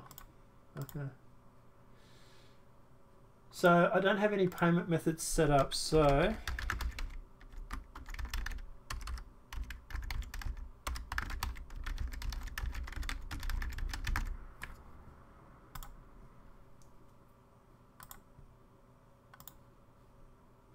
maybe that's what's needed.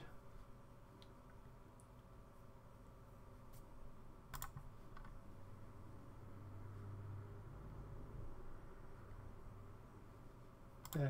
Alright, let's keep going anyway. We'll have a look at it later.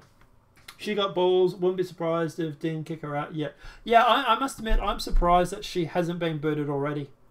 I thought she would have been gone by now. But apparently no, they're sticking by her. So I think they would realise that if they kicked her out, it would be a huge backlash on social media. So I think at the end of the day, they've realised they can't really do anything with her. They just have to put up with her, and basically, yeah, hopefully, yeah, I don't think, yeah, I don't know. Has she got tenure or something like that? Can they kick her out? But yeah, I don't know. She's quite cute actually. Lindsay, if you ever see this video in future, try not to wear a garb that looks like it's from the 1800s. Because I really don't know what she's wearing in this video. But she's quite hot. She is really kind of attractive. But yeah. She sounds Canadian, fam. She is. Yeah, Chris, she's Canadian, yep. Waterloo specifically.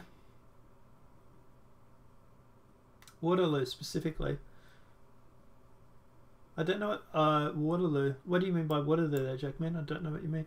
By the way, eventually you'll have to accept Sharia law. Nah, dude, nah. I'm sorry. Sharia law starts coming into anywhere, like into Australia. I am moving into the sewers. I don't care. I will become a freaking turtle or something. I don't care. Sophia. Is that Sophia's thing, is it?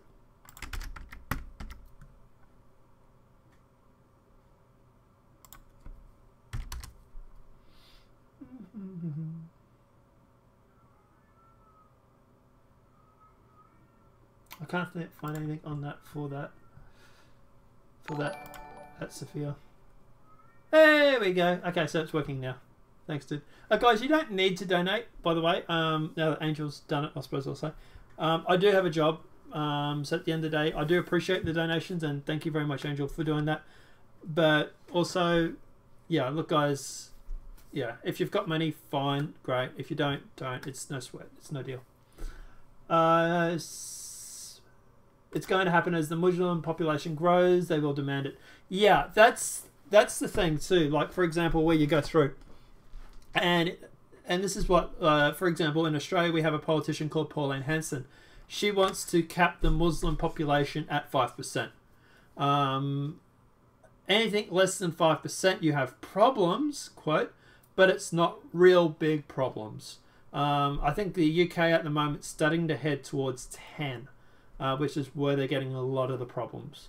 But yeah, and you're right. As you get more and more Muslims into your community, they become politicians. For example, Sweden.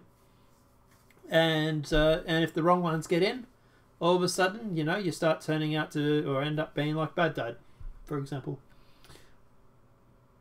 You'll keep giving it to them, keep them in control. Nah, I don't think.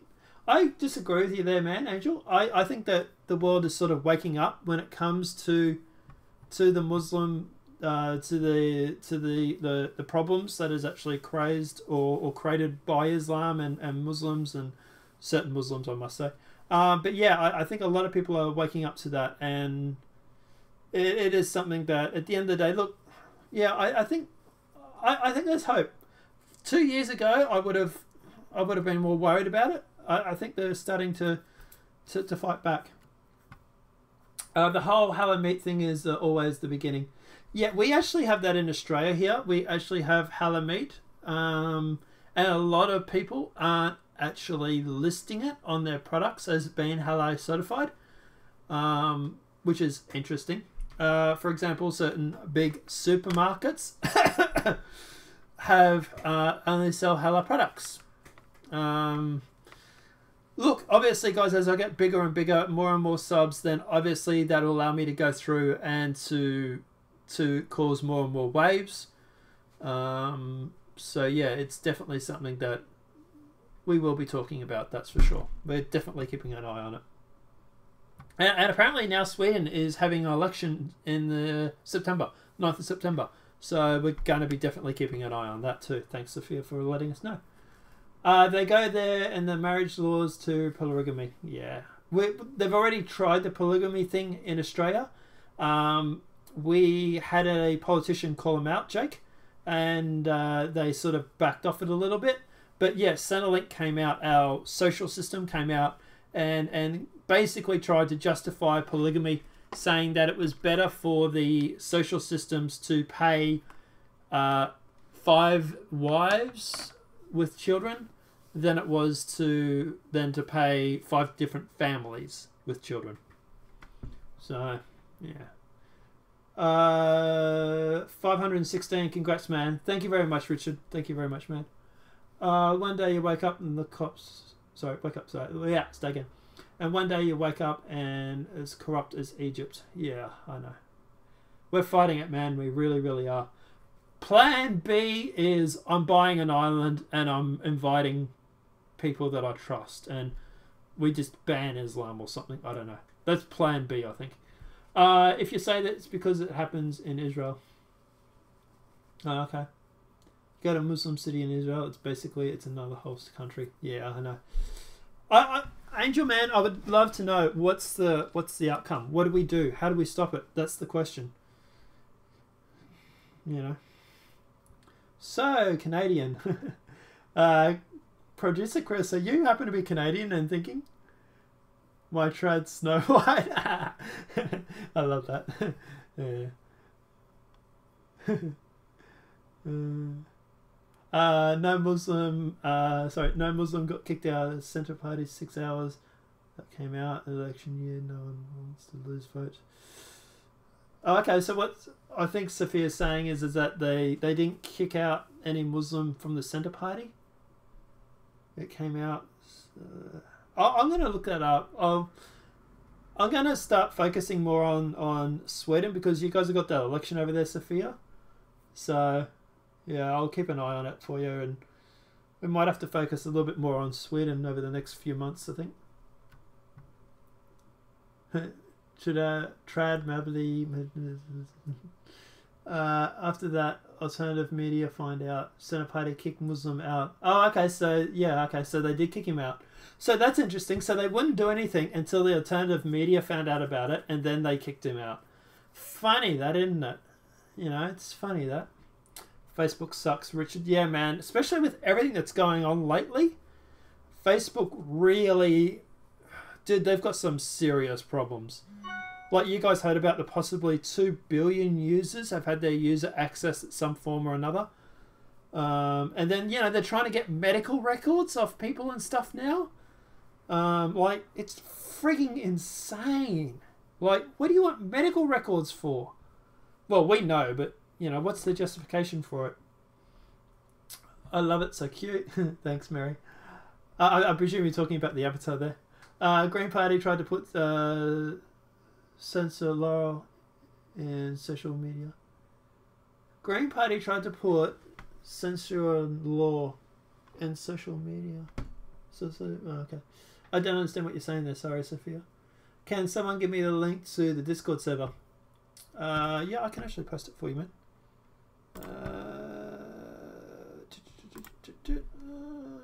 Disable. Invite. And I'll paste it here, guys. Now that link shouldn't expire, so that should be pretty good. Can someone give me the... Yep, done it. Okay, isn't part of the far... Sorry, isn't Green's part far... Yes. So, Angel, if you're talking about in Australia here, man, yes, the Greens Party is progressive left. It's the eco-friendly section of the far left. So, yeah. Give up your guns and give up your rights to free speech. Yeah, Richard, totally agree, mate. We actually gave up our firearms in Australia, and we are fighting freedom of speech now. They're trying to stop it, and they're trying to censor it. But yeah, it's we're fighting back, man. It's definitely... There was actually a free speech rally a few months ago in Australia. I unfortunately... Hey, Angel. So actually he's in Discord now. But yeah, he basically... They ran a free speech rally, and yeah, I didn't get to attend because I had work commitments, which sucks because, yeah. I just gambled my vote in 2020 for fun and roll Bernie Sanders. Dude, what are you voting Bernie for? I'm literally sick to my stomach. Yeah. Oh, okay, so you use like a random sort of thing. Yeah, yeah. Dude, I don't even know if Bernie can actually run in 2020. I would say that he probably can't. I would say that he's probably going to be too old when it comes to 2020. So, yeah, I wouldn't really worry about the Bernie too much. Her uni is Warlow. Okay, yeah, yep. what cannot find. Sorry, yeah. Sorry, I'm a little bit behind on the reading them out, guys. So yeah, I did because I wanted to. That's yeah. Okay, yeah. EU still has a population, about 20% of Israel is Muslim. Yeah, how's that working out for you, man? That's what Pauline keeps saying. She wants it around 5%. If Europe doesn't get in much control, it will happen. Yeah, totally. Even left-wing newspapers try and blame Sweden Democrats from Facebook. Oh, sorry. Even left-wing newspapers try and ban Sweden Democrats from... Really? Even the Democratic Party? Maybe they're not democratic enough. Yeah. We have to follow in Israel footsteps. Get militarized, fight a lot, create a lot of demand, get it under control early. Yeah. No, sir, I'm fat. I'm fat. Oh, okay. Quite interesting in Sweden simply because I'm worried. Yeah. I want Facebook to die. Me too. Facebook dies, something else will happen. That's for sure. And something good to replace it. Yeah. Minds is sort of like Facebook a little bit. I do have a Minds account, Gab, if you guys... sorry, Mind account, guys, if you haven't followed me on there. But yeah, it's Minds is starting to look like it's going to become the next Facebook. It's kind of a mix between Facebook and Twitter. But yeah. Green Party trying to make people quit about Muslims on social media. Oh, okay. Oh, quiet, sorry, about Muslims on social media. Alright. Yeah. But yeah, it's yeah. I don't know. What can we do? What? Alright, let's talk about Tony Robinson. Because he's in a little bit of trouble lately. And I understand why. Mine is quite different though. Yeah, I actually agree. It's like a hybrid between Facebook and Twitter sort of combined into one. So yeah, it's Sweden Democrats is like UKIP anti-immigrants. That's what. Okay, yep. Okay. So they're not really, yeah, so that's alright. So I don't mind people that are like that for Democratic when they're... So yeah, I like the UKIP actually. To bully them, yeah. What do you think about Sherman? That name rings a bell. Why does that name ring a bell, man?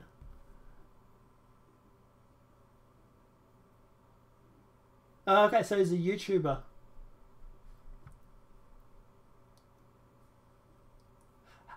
No idea who he is. I've heard of the name in passing, but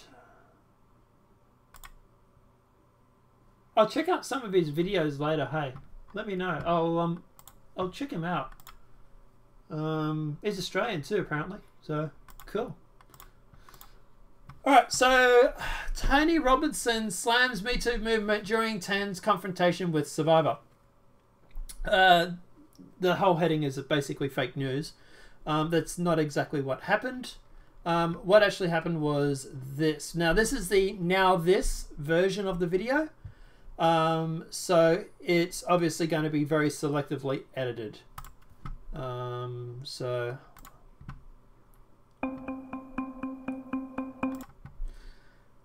basically what happened was Tony Robinson was basically going through and he was giving a speech regarding how people use victimhood and how people use significance like Me Too movement to get power. Now, the funny thing is that he is directly attacking the Me Too movement because he's claiming that people are using it for significance. And the left have returned fire, so to speak, because the Me Too movement is their poster boy. It's their, it's their virtual signal. If everything else fails, we can virtual signal about Me Too. And if you start attacking Me Too, or now this, as they want to call it, or whatever, or never again, or whatever it is, then you start obviously going through and, you start treading on toes. But they've cracked up about it. The motivational speaker, Tommy Robinson, has been slammed on social media after comments he made about the Me Too movement during a seminar last month. Now, the funny thing is that they've just gone through and they've started talking about it now. Like, why'd you wait a month sort of thing if it's so bad? during the seminar last month. Now there's footage shows Robinson talking to a crowd in San Jose, California, denouncing the movement. If you use the Me Too movement to try and get significance and certainly by attack and destroying someone else, you haven't grown at an ounce. All you've done is basically use a drug called significance to make yourself feel good, Robinson said. I actually happen to totally agree with what he has to say on this point anyway, at least. Knocking someone else down to make yourself feel bigger doesn't actually work. You are not doing anything to improve yourself there.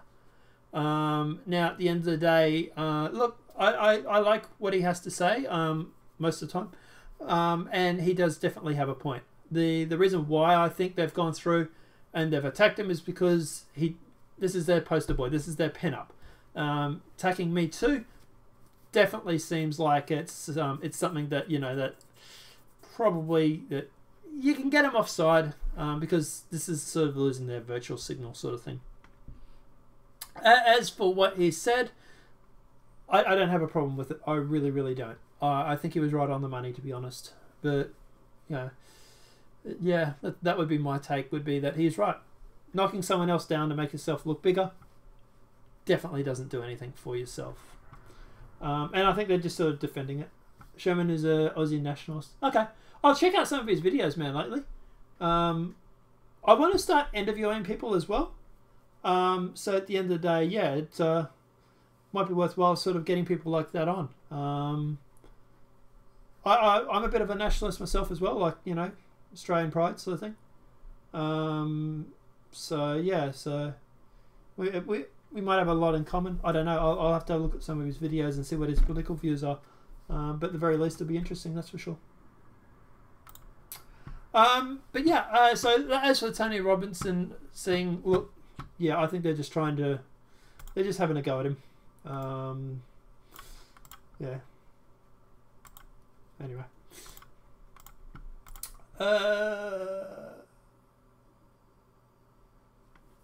Okay, so we're going to get a little dark on this one, guys. But I think it has to be talked about. You can probably see the headline there. So, picked off by a pedophile gang, piled with drink, repeatedly raped and pregnant by 14.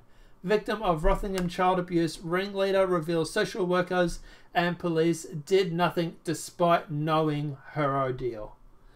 Okay, so this is obviously dealing with the Rotherham scandal that happened. This is something that Tommy Robinson, so Tommy, not Tony, is obviously been real big on. This is sort of what really, I want to say, made him. Let me know if I got that wrong in the comments section. But yeah, definitely this is something that basically allowed him to really catapult to stardom, basically.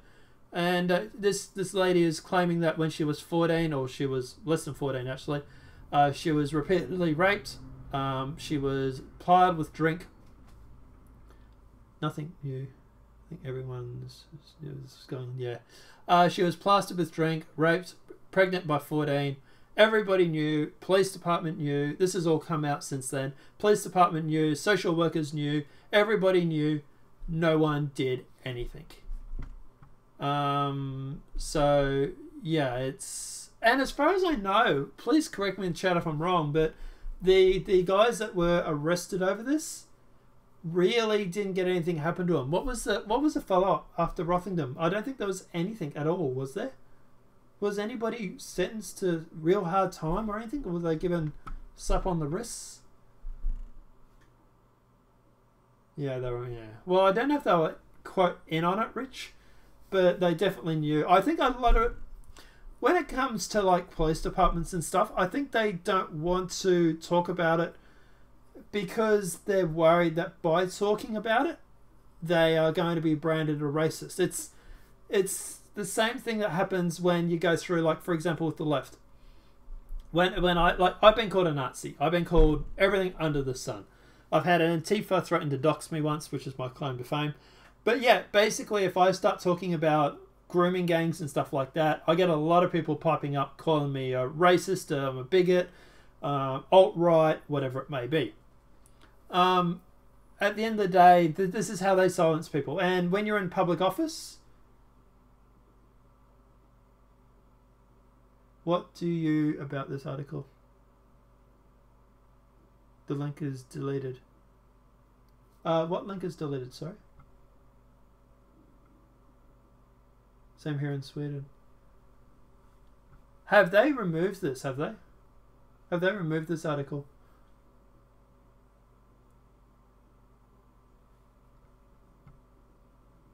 Australian nursing and midlife code conduct over white privilege. I've heard about this.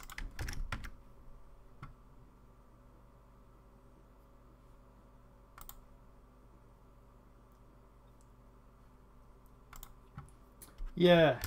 We will talk about that after. We'll talk about that next, actually, because I've heard all about that, and yeah, it's a lot of crap. But so what was I saying? So yeah, basically, she's claiming that they all knew, no one did it. So as for the politicians, I believe a lot of the politicians don't want to talk about it, because if they do, they're going to be branded a racist, a bigot. They're going to be kicked out of office. And oh,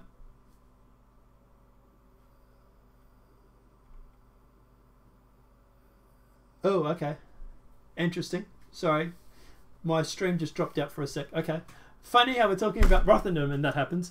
But yeah, as they go through, the politicians talk about it. They're going to get branded a racist, a bigot, whatever, and they're going to get lost or they're going to get kicked out of Parliament. So I can understand why people don't. But I think we need people to be a little bit more ballsy when it comes to this, and we need people to start calling this stuff out. Because at the end of the day, not talking about it doesn't do anything to help remove the problem. So definitely calling it out definitely is something that we need to do. Where do I get my white privilege? Yeah, me too, man. I tell you, where do I get my privilege card? Because growing to school, I worked a full-time job as well as going through school. After that, I went to college, which I paid for myself, and I had to work a full-time job while going to college. In fact, going to that college, it took 3 years to do an 18-month course because I was busy going through and working my ass off to pay for my course. You know, where was our privilege card, man? Where did we get our white privilege card from? Because I think it's a lot of crap. But yeah. We call PKQ in Sweden political correctness. Yeah. Political correctness, yeah. We call it over here too, political correctness. Yeah. I've had to work my whole life. Yeah, me too, man. Really, it's the same too. I've even doing this, like, even now, I do a full-time job as well as do this. And yeah, you know, no one's sitting around saying that, you know, you're white, so you get a free ride, you know. It's a lot of crap, but anyway.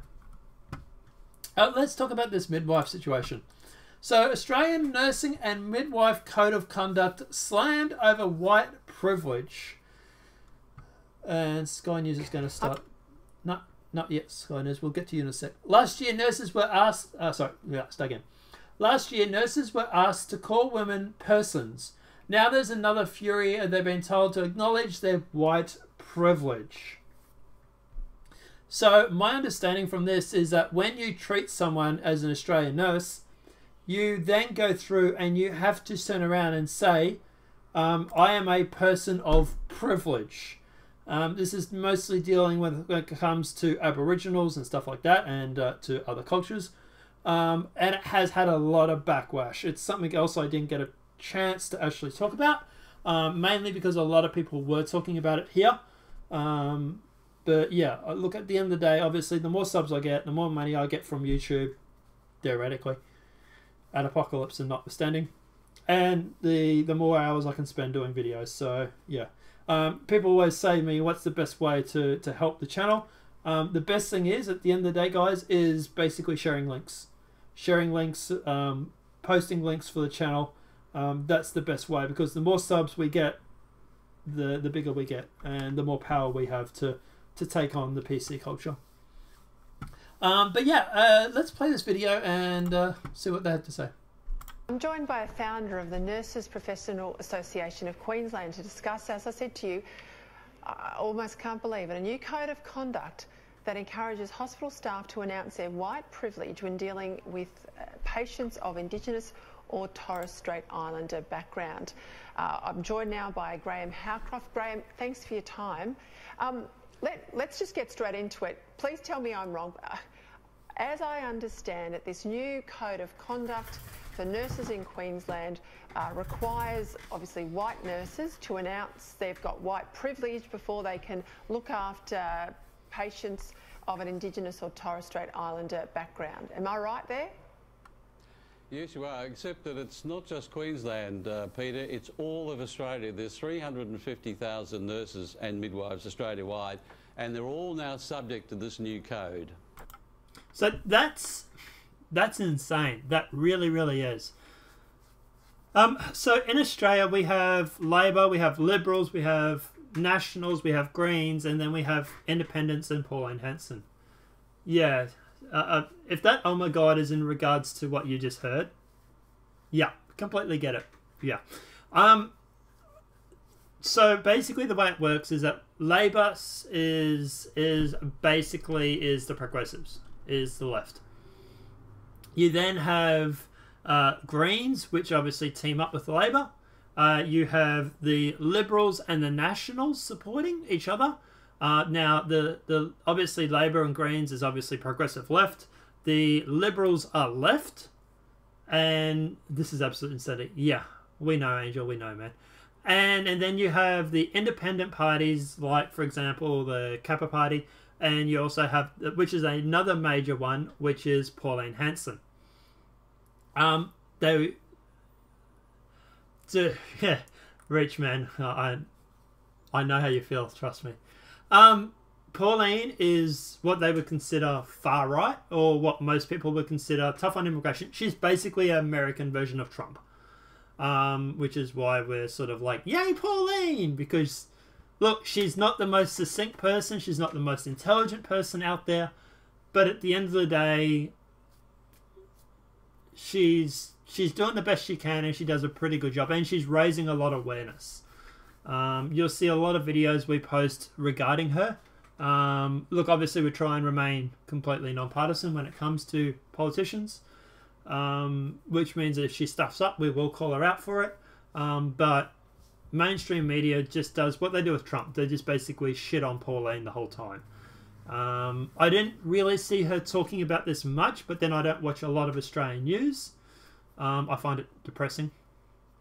But yeah, I would be very surprised if she wasn't, quote, aware and, quote, talking about this. I'll check her Twitter while this video goes. It's extraordinary. So my sister is a nurse. She works in Indigenous communities. She was the matron of the Walgett Hospital, very big Indigenous population. As I said, she's a nurse, but she's also a midwife. So before she delivers a baby to an Indigenous woman, she's supposed to put her hands up and say, I need to talk to you about my white privilege, not about my infection control, not about my qualifications or my training as a midwife. It's about white privilege, whatever that means. That's right. Now, if I can just quote just a sentence from the new code of conduct, which I'm holding here in the glossary, which defines it and gives a sense of what this stuff is about. And this is what the glossary, how it defines cultural safety and the white privilege thing. This is the sentence, right? In relation to Aboriginal and Torres Strait Islander health, cultural safety provides a decolonising model of practice based on dialogue, communication, power sharing and negotiation, and the acknowledgement of white privilege. And it goes on in this particular vein. That gives this is really eye-watering stuff, and we could have a bit of a chuckle about it, but it has really serious consequences for nurses, Peter. And I suppose, Graham, it's not just white privilege in relation to Indigenous patients. White privilege is also an issue if you're Asian, if you're African, if you're Muslim, I presume. It'll spread right across the board in relation to interactions between professional nursing staff and patients. And you've called it racist. Your organisation has called it racist to its core. I reckon you're right here. How has your criticism been picked up? Have you got support from nurses? Have you got support in other states? In terms of support, yes. We put a little survey on our website, that's npaq.com.au, and we asked nurses whether they supported our fight in this or whether they agreed with the code of conduct. Just over 50% of our members, and Pete, we're quite tiny, we're only 2,500 members, but it's a pretty representative sample. 50% of our members have said, this is wrong, do something about it, fight it for us. Now that's an extraordinary percentage when you consider that this code of conduct was brought in on the basis that 2,937 responses to APRA's investigation of whether this was a good idea or not. Only 305 nurses actually agreed with the proposed code before it was released on us all. So we know that the majority of nurses are totally opposed to this. I mean, I've got to say that they're largely indifferent to it at this stage because they don't realise the consequences of it. But it is something that they're opposed to. Okay, Graham, and so the Australian Health Practitioners Regulation Authority, APRA, brought it in. What can nurses do? What can the families of nurses do who are hearing this tonight? First time they've heard about this code. This sort of stuff always happens by stealth. How can they get involved to say this is just cultural madness? Well, I guess the first thing is we're the only ones that are fighting this. The traditional unions, the QNU and the ANMF, that's the Australian Nurse and Midwife Federation, that's the traditional unions in the other states, they're supporting this. I mean, there's a dollar in it for them. Always follow the money, Peter, always follow the money. They're supporting it. So the persons that want to do something about it, go to our website, we're fighting it, join our petition, and we're going to take this through. We're calling for the resignation of the chairman of the board, the Nurse and Midwife Board of Australia, Professor Cusack, because she's put a name to this stuff and it's unacceptable. All right, Graham, I will put all of those details on my Facebook page for viewers of this program to get involved and to share it with anyone they know. I'll certainly share it with my sister who is a nurse. I was wrong. I thought it was Queensland only that had gone troppo, but obviously it's the entire country. And I'll also raise it with the Federal Health Minister and see if I can get a response from his office. Graham Haycroft, thanks very much for your time. Pleasure, Peter. All right. I will actually tweet out those links. Where is those links? So apparently they're actually running a petition to get her to resign.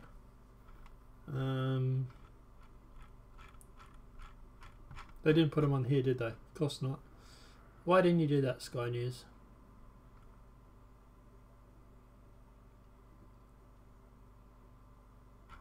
Alright, I might tweet them out later if I get a chance.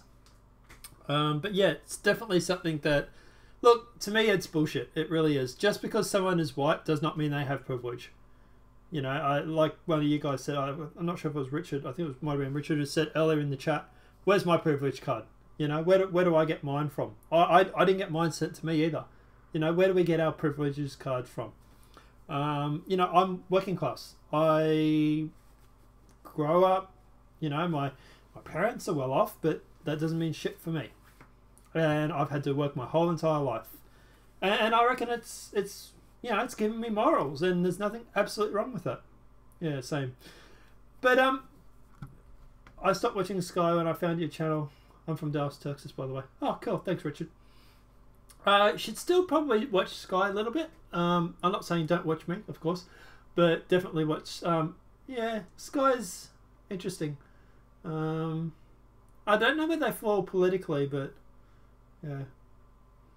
All party afraid of Sweden. Democrats are a big party. Facebook, Twitter, YouTube, they got 12% of the vote. Okay. Crazy. This is Canadian Tuckery. Yeah, pretty much. I fear for Europe. Poland seems to be the only country with any sense. Yeah, bullshit. Yeah, Poland. Plan C is Poland. I'm moving to Poland. Yeah. That's Plan C, people. Plan A is save my own country and the rest of the world. Plan B, buy an island. Plan C, move to Poland. Hopefully one of those plans will work. I swear, when that video was going, I didn't nick off to get a drink for 2 seconds. I swear. Okay, promise. What else have we got?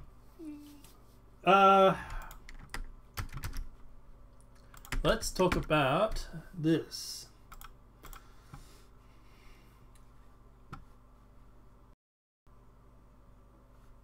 So, parents' worst nightmare: youth hockey team bus crash has killed 15 people in Canada. Left a shock emotional PM Justin Trudeau. I'm sorry, but when it comes to Justin Trudeau, doesn't everything make him shock and emotional? Why do I keep losing my signal? I seem to keep dropping out for a second there, people. I don't know. Yeah, I like your plan B. Me too, Richard. I'll invite you along. But everybody in this chat, you can come along to plan B or plan C. But yeah, basically, so my understanding is that it's a bus has crashed. It has killed the hockey team that was involved. We'll watch the video in a sec. But yeah, it's yeah. There's the accident there. What's all the boxes? Okay, so it's hit like a freight train or something, or a road train, has it?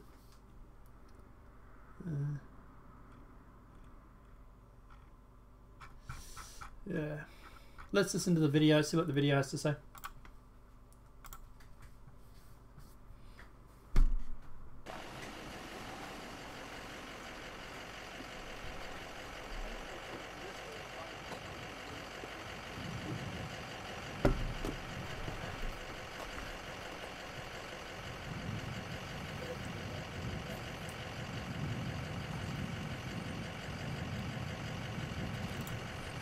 The video's not really saying much at all, is it?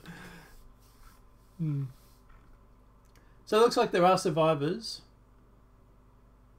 Healing in hospital. 3 players involved in the crash. Hold hands. Okay.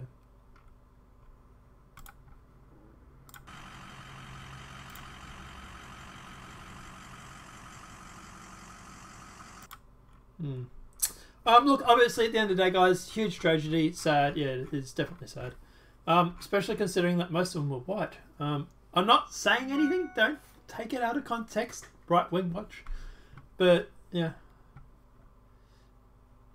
Yeah. Anyway. Heard about that. Sad. Thoughts and prayers for the families. Yeah. Same, Richard. Tragic. Yeah. Yeah. I don't know if they have a GoFundMe page has raised more than 2.5 million as people try and help in any way they can. That is obviously a really good thing. I might even do a separate video on this later.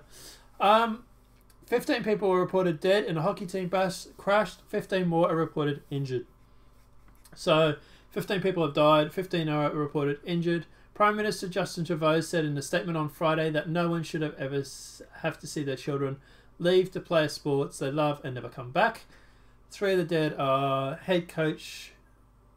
3 of the dead are head coach Darcy Hurligan, captain Logic Skutskin, might be mispronouncing, and radio announcer Tyler Barber.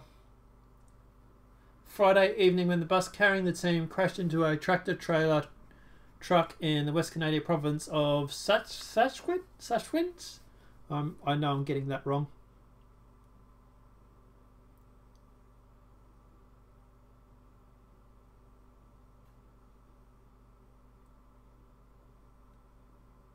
Oh, okay.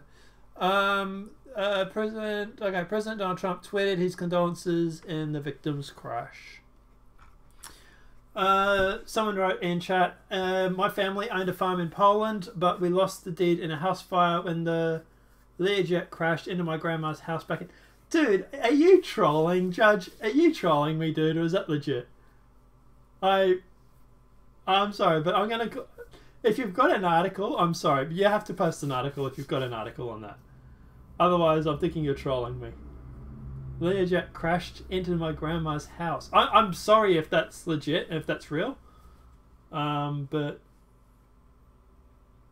yeah, I'm sorry. I'm a little bit devious about Judge. I think he might be trolling us there. But anyway, let me know. Yeah, I don't know. I don't know what to say on that. I might be offending someone, but yeah. All right. there is actually a story I actually found when I was actually on Pauline Hanson's website, on her Twitter account. And this is interesting. So there is a survey for Australian residents at the moment to strengthen Australian citizenship legislation amendment.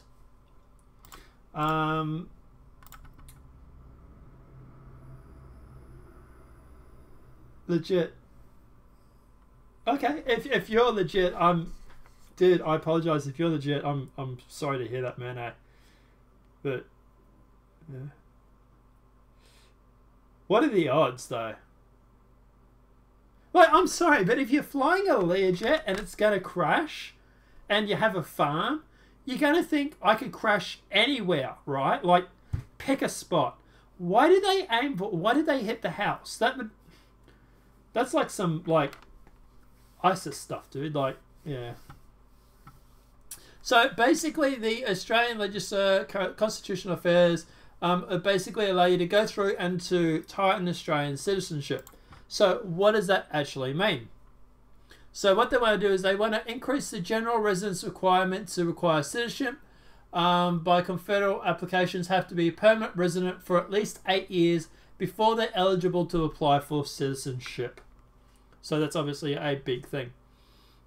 Secondly, they want to require most applicants to provide evidence of competent English language proficiency before they can make a valid application for citizenship. Third thing is they require applicants to sign Australian values statement in order to make a require applicants to sign Australian values statement in order to make a valid application for citizenship. Require applicants to denounce their integrated into Australian community. Require applicants to demonstrate their integrating into the Australian community, including by leaving a manner of consistence in Australian values. Amends the preamble by recognise the people who are conferred Australian citizens undertake accept of obligation to pledge their allegiance to Australia. Allow for Australian Citizens Regulation 2016 Act. Allow for Minister to deem eligibility of criteria for sitting the citizenship test. Rename the pledge to the Pledge of Commitment to the Pledge of Allegiance. That is definitely pretty cool as well. Allow for regulation of an instrument. Allow for the regulation or an instrument made under the Australian Act to introduce 2-year bar on persons making application for citizenship where the minister has refused or approved. So once you go through, if you get rejected, you then have to wait 2 years before you can reapply. Insert the definition of spouse to amend the definition of de facto partner to mirror the definition of those in the Migrant Act. Clarify for the purpose of citizenship by adopting the adoption process must be commenced before the person turned 18. Clarify the purpose of automatic requisition of Australian citizenship. Okay. I agree with a lot of this, and there is a lot to it. I might make a separate video on that as well, actually. But yeah, this is something that Pauline Hanson is actually pushing herself, where you're basically going through and tightening up the citizenship. So far, from what looks legit, and it looks good. But yeah, it's definitely something that I would like to read more of it to make sure, but from what I can sort of gather from reading this, it looks pretty cool. Judd, dude, do you mind if I post the link to that? Or am I doxing you if I do that?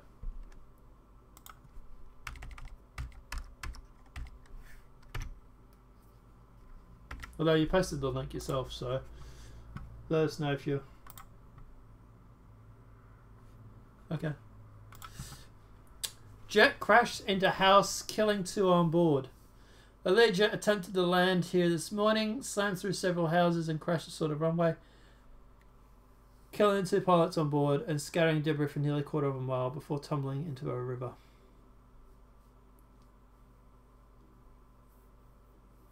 Thanks, man. Yeah. Okay. Well, my condolences, man. And sorry to hear. Then there must be some sort of record for the farm to sort of say that you own it, that it is yours. There must be some way that you can go back and claim that farm there, man. There must be something that they can do. So, pretty cool. But does that mean you get to keep the Learjet as well? I don't know. Is it a case of it's landed on my property, so now it's mine? I don't know. I've had a hot air balloon land in my backyard, but that's... Okay, cool. Alright, well, I'm glad everybody survived, man. And I know I'm glad everybody is okay. It's pretty cool. Yeah. Let's talk about this. A Russian woman, 27, dies in extraordinary agony after she was embalmed alive. Ouch, is what I'm going to say. Ouch, and oh my frigging god, that would have hurt. So, I'm not even going to try and pronounce that name. It's just kind of cute too. In a sort of, 27-year-old way. It was supposed to be on a saline drip, but was given formaldehyde. The formaldehyde drip contained formaldehyde and is used to prevent decomposition. The 27-year-old only in her local hospital in Yakovsky, might be mispronouncing, from routine surgery. The medical blunder meant that she was embalmed alive and in severe pain.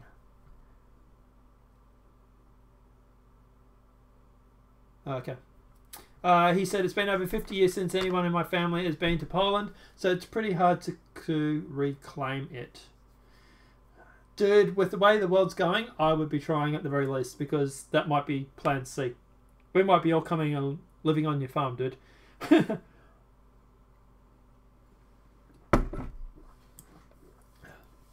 yeah. 27-year-old woman has died in extraordinary agony after she was embalmed alive due to a horrific medical blunder. Bought it on a formaldehyde drip. Solution contained formaldehyde instead of saline. Woman has been in hospital for home city of Russia for routine surgery. It doesn't say what the routine surgery was. Thanks. She was given the drip normally infused into the veins of the dead to prevent the decomposition. Wow, a holy dilly. Okay, so she suffered terrible, horrible pains and convulsions for 2 days before she finally fell into a coma.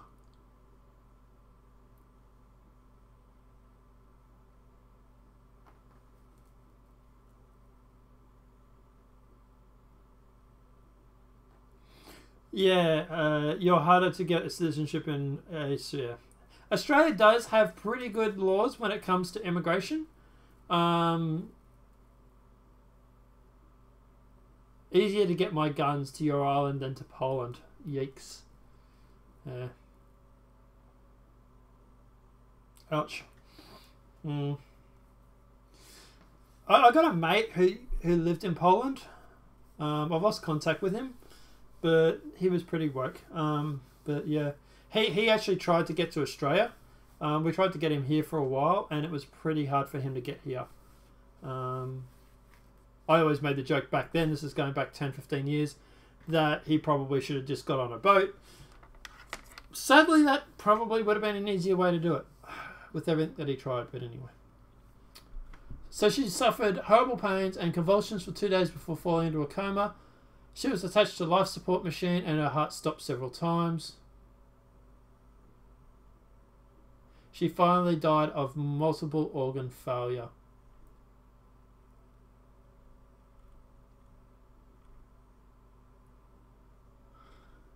Ouch. She was quite pretty, actually. She was quite beautiful. So, yeah, that's quite a shame, actually. I'm surprised. But what a way to go. Oh, yikes.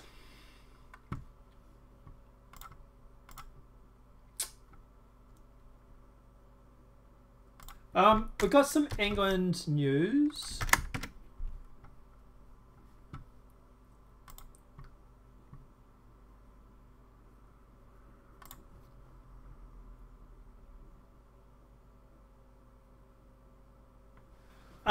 So yeah, Angel, that's what that is the gun channels have they didn't leave YouTube, they were kicked off. So YouTube went through, demonetized a lot of the channels, banned a lot of them as well, and basically has caused a lot of these gun channels to go to Pornhub. When it all happened, I thought about going around and trying to make up my own server or something for video sharing site. Mainly because A, there would have been a market for it, and B, it would have been a good place to give them a safety, and I'm pro First and Second Amendment, so yeah, I thought about doing it to help them, and it's still not off the books yet. I'm still playing around. I'll tell you guys now, our plans is that we will be having our own website up and running, where we will have our own videos, and eventually we'll still keep uploading to YouTube and everything like that, but in the situation if we ever get banned from YouTube, then we will be going through and uploading the videos to the actual nonpartisan website, and be running our own independent server for that. I don't know if we're going to get anybody else on board, if it would just be our own videos. I would like to do everybody. I'd like to have an alternative media hub. But yeah, there's a lot of bandwidth required for that, and maybe something down the track, I'm not quite sure. No censorship on Pornhub. That's actually an interesting point. When Milo came to Australia, the company that actually supported him was Penthouse. And Penthouse actually answered the question why they were supporting Milo was because they actually support freedom of speech, and they have for over 40 years. So yeah, definitely interesting too. New centrist party gets £50 million backing to break mould of UK politics. So a new political party with access to up to $50 million in funding has been secretly underdeveloped for more than a year by a network of entrepreneurs, philanthropists and donors to break the Westchester mould, the Observer can reveal. The movement, spearheaded by former Labour benefactor, is understood to be drawn up by a group frustrated with the tribal nature of politics. The polarisation caused by Brexit, the standard of political leadership on all sides, it appears to have been a centrist policy platform that borrows ideas from both left and right. Senior figures from the world of business and charity understood to be involved, as well as former supports for the main parties, include a number of former Tory donors. Sources say the project, led by multi-millionaire philanthropist and founder of Love Films, Simon Franks, has had a full-time staff member as long as a year. The internal discussions are said to have begun at the end of 2016. Franks has set up a company, Project One Movement, for the UK, which is likely to be the vehicle for the enterprise.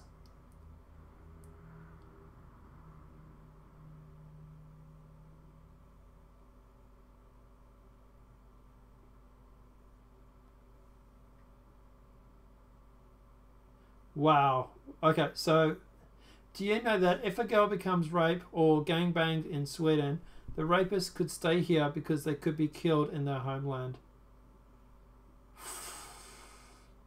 That to me sends the wrong message. That to me says that go out and rape someone or gangbang someone and you get free citizenship. That is insane. That really is insane. That is advocating for people to do just that.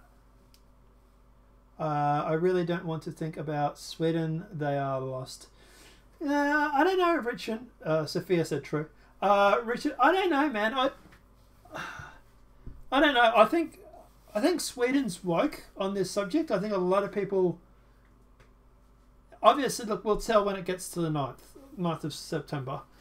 But definitely, yeah, it's definitely something that we'll see how it goes with the election.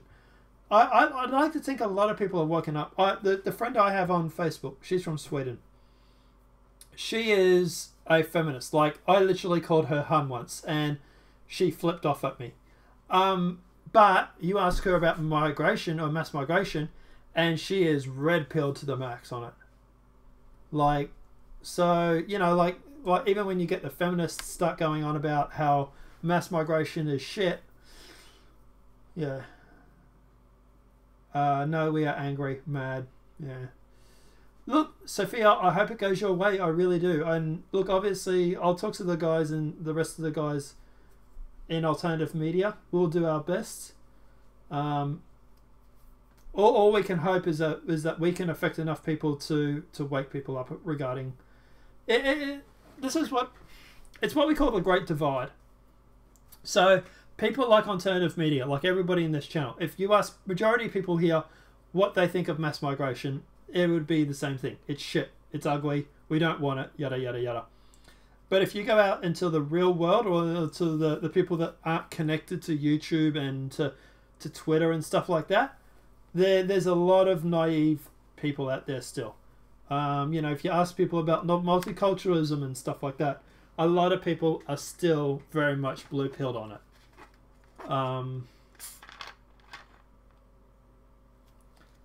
Okay, so they're around 20%. Is that enough to win the election, though? I might actually look it up. We might actually do a story on that next, actually, for you, if you like. We'll head over to Sweden. Is that enough to win the election? No, that's what I want to know.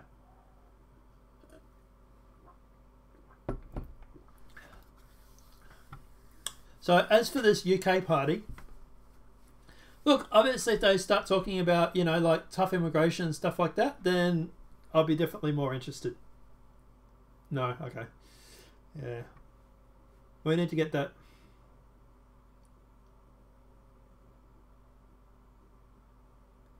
Yeah, it's funny how that 120 decibel movement, how they were retreated by the rest of the media, isn't it?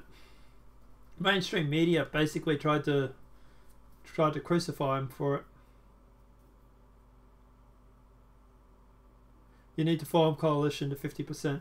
That's what I figured it was have to be around. That's the same thing that Italy had. Is there like a Democrat and like a right wing party that would do the votes? That'd be interesting. But yeah, like I say, as for this, guys, yeah, obviously depending on what their views are and what their sort of stance is going to be on immigration and stuff. But yeah, this is something that as much as people hate talking about Sargon of Akkad or don't like Sargon of Akkad, he should have got in politics, I think. I don't know. He could have been in this. But it doesn't really say what's there.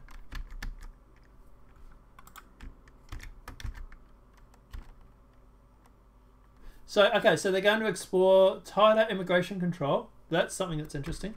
What about Brexit? And it said that some Brexit supporters are involved. So, it could be alright. You don't know. The centrist party might work. I'm a centrist, so depending on how woke they are on certain subjects, I suppose, but see what happens. Hey, I'm Kekistani. Hey, yeah, same. Although it's sort of a bit of a dead meme these days, isn't it? I actually joked around when I said I was going to buy my own island for Plan B. I was going to call it Kekistan.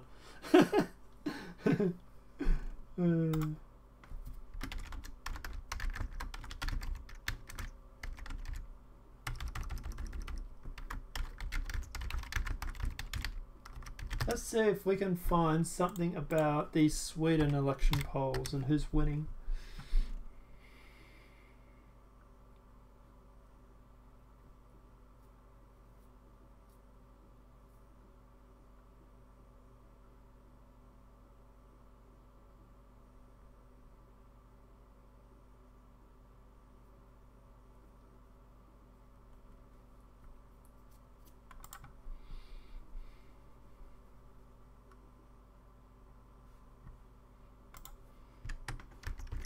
So apparently, this is the opinion polls for Sweden in 2018. Prize kick, yeah. Yeah, Angel, I agree with that. Most people are centrist. Yeah. So do they, yeah. There's a lot of Kekastanis, I suppose. There's, yeah, I suppose a lot of people in this... Kekastanis are pretty woke, so I'd be surprised if there weren't a lot of us in this group, actually.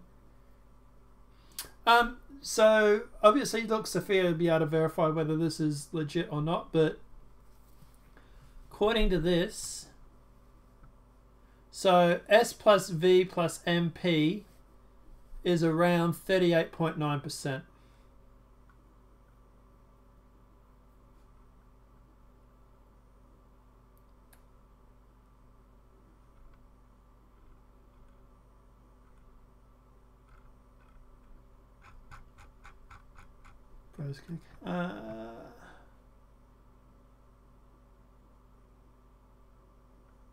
So at the moment, the S party looks like it's winning.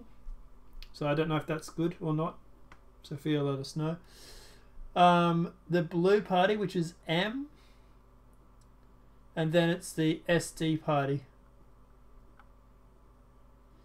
And then the dark green, which is C. The V party, which is around 8%, Ls, MPs, KD, and FI. 8 different polls. Yeah, polls are never really pretty accurate. I don't really like talking about polls, but in this situation, it'll give us a fair idea, I suppose. So what did you say? That they're around 20%?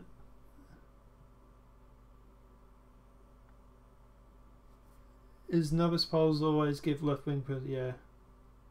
Yeah, especially after what happened with Trump and stuff. We really can't trust polls. I totally agree. But one thing this will give us an idea about is roughly how they're tracking. So, for example, here. This S party started off at around 31% and is now down to around 28%, 27%. So, yeah. So they're losing popularity, which is interesting. The M party started around that, around 24%. And is still around that 20%, 23%.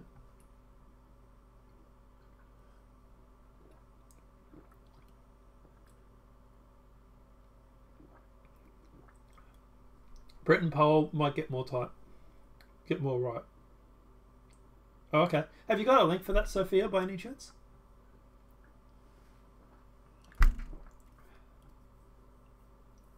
YouGov. Let me...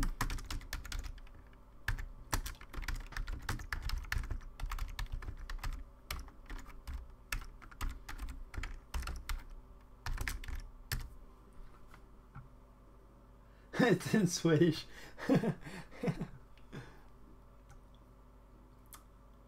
I can probably...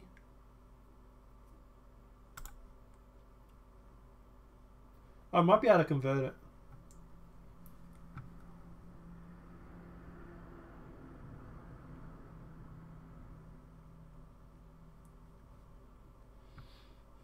Okay. Is this the one you're talking about here? By any chance?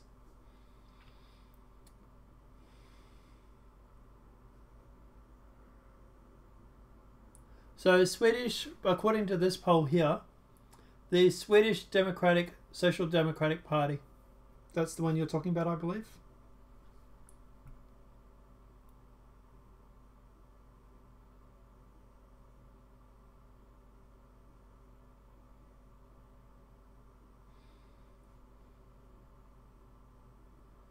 So it looks like it's between the Social Democratic Party and the Moderate Party and the Sweden Democrats.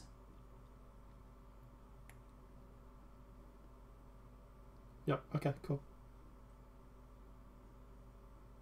Her English is better than your Swedish. Probably is, actually, to be honest.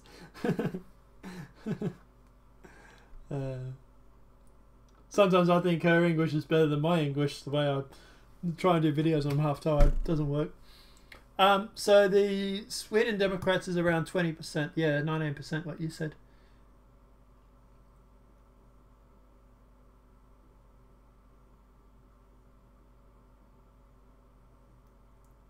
So what do they need? 50%, you said. You think that one is old? Okay. What's the date on this?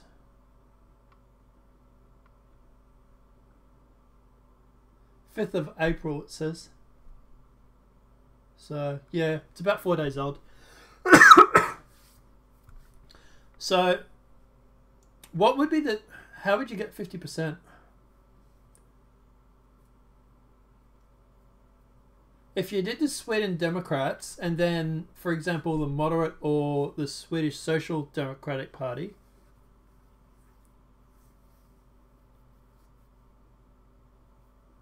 you still, yeah, you'd still need another person involved.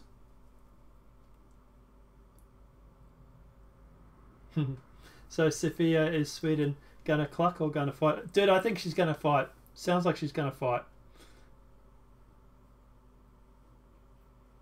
You're out of parliament. Oh, okay.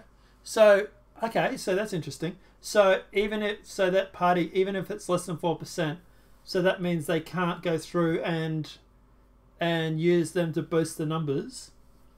So the only people would be at the moment, maybe the MP, because they're sitting at 4, the L, the V, the C, and then the major parties.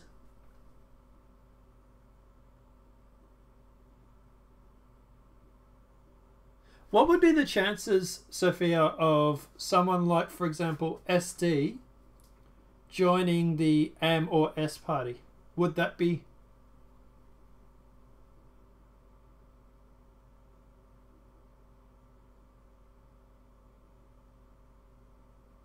A 13-year-old who has been raped, they could send him home because he'd have to convert religion.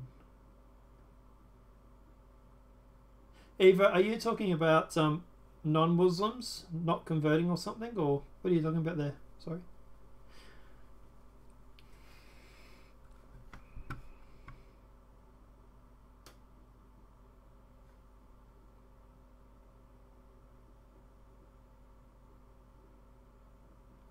The 13-year-old, they could send him home because he have convert religion. Our religion. Muslim. They could send him home because he have converted religion. Our religion. Oh, so they would be worried. Are you trying to say that they would be worried about moderates? Okay. So you're saying that they're worried that he might leave the religion? Is that what you're saying, or? Yeah. So you need a coalition for moderates and Sweden Democrats. Moderates 21, Sweden Democrats would be 19. So that would give them 40%. You'd still be 10% short. If you did that, and then maybe the C. What's C? Centre Party? You reckon you could get a coalition of the three of them? Maybe? Get the moderates, the Sweden Democrats, and that. Change religion, yeah. And then the Centre Party. Why are the Muslims so rapey? Oh my God, no. Not an idea. You don't like the Centre Party?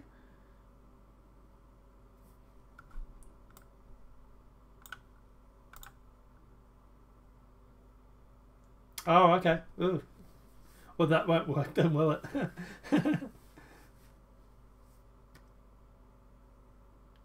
So the only way that you could possibly have this win is if the Sweden Democrats or the moderates gain more percent.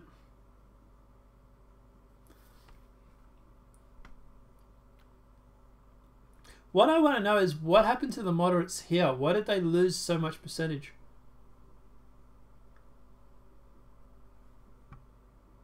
We have hung parliament. Okay. Yeah.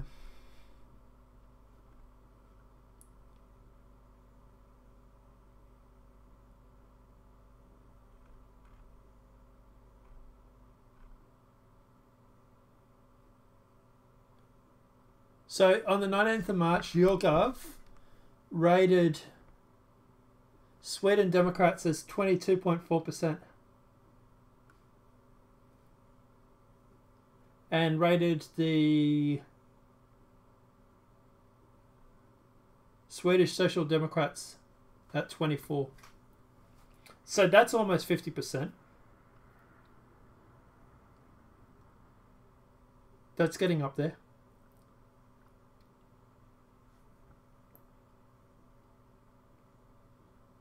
Oh, okay. So what did you say? We need the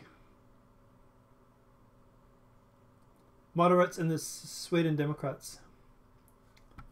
So the moderates 18 and the Sweden Democrats is 22. So that would make still be only around 40%, wouldn't it? Anyway, look, there's still a lot of time at the moment now. And obviously, look, we'll try and do some videos for you.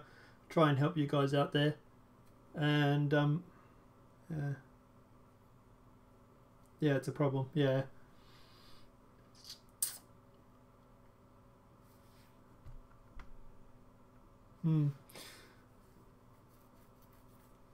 Definitely need to do something over there, that's for sure. As long as the mass migration supporters don't win, then at least there's that, I suppose. All right. So what else is there? What else can we do? Do you guys want me to wrap this up now, or?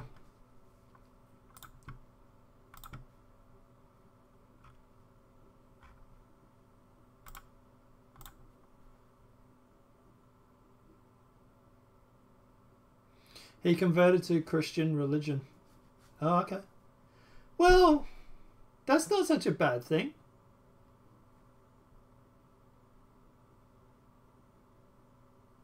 See, he can be killed for leaving his own religion, so...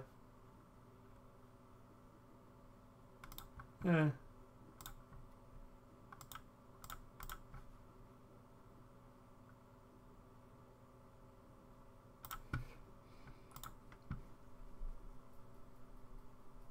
Yeah, I might wrap it up, guys. We've been going for like 3 hours. Convert to Christianity, get supported since no longer minority. Yeah. They'd still, I imagine they would still support him and they would still allow him in the country. I imagine they would anyway. But, yeah.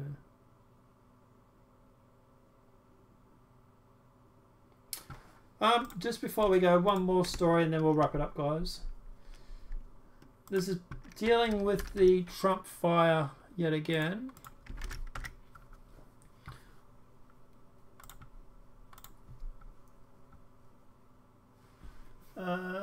Gets killed in the country, got deported, recovering. It's been a great way to spend Saturday morning coffee. He saved himself. Yeah, I don't know. I might do these regularly. I don't know, guys. Let me know what you think in the comments section. Do you like it when I jump in and do these sort of streams on Sunday mornings? You're still Muslim, he lie.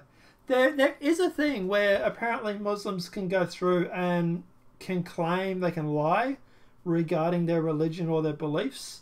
There's actually a technical term for it, so that they can, quote, you know, build up their base or whatever it may be. But yeah, there is an actual term for it. It's, I want to say shakara or something like that. But I know I've got that wrong, but it's something along that Tara, yeah, something like that it is, yeah. So, Sunday morning, 6 p.m, and it's a normal work day for me. Oh, I'm sorry, Angel. 6 p.m. Time zones. Gets a little weird trying to work it out because for me, more live streams. Okay, Leftovers. Hey, Leftovers, how are you, buddy? To me, it's actually Monday morning at 1 a.m. in the morning, so, yeah. Trump fire was down to the Russians. That is it. Tarara, yeah. So you learned a bit about Sweden this morning. I'm sorry, Richard. Although we have been covering also the American, we've pretty much covered everything too, and we have been going for 3 hours, so there's a lot. No problem, man. Yeah. So former cocaine and heroin addict David Crosby has celebrated deadly Trump Tower fires. Let's stand on that soapbox that you have for morality. Singer Dave Cosby took to Twitter to celebrate the reports of Trump Tower in New York City burning. Cosby deleted the tweets shortly thereafter, but took screenshots of the tweets before he removed them. Not only did he tweet the comments celebrating the fire, he confirms to another Twitter user that his words indeed directed at the Trump Tower situation. One civilian died in the inferno, while at least 2 firefighters were injured. I believe that's around 3 or 4 now. Crosby, one of the legendary band Crosby's, still at Nash, has been a vocal opponent of President Donald Trump.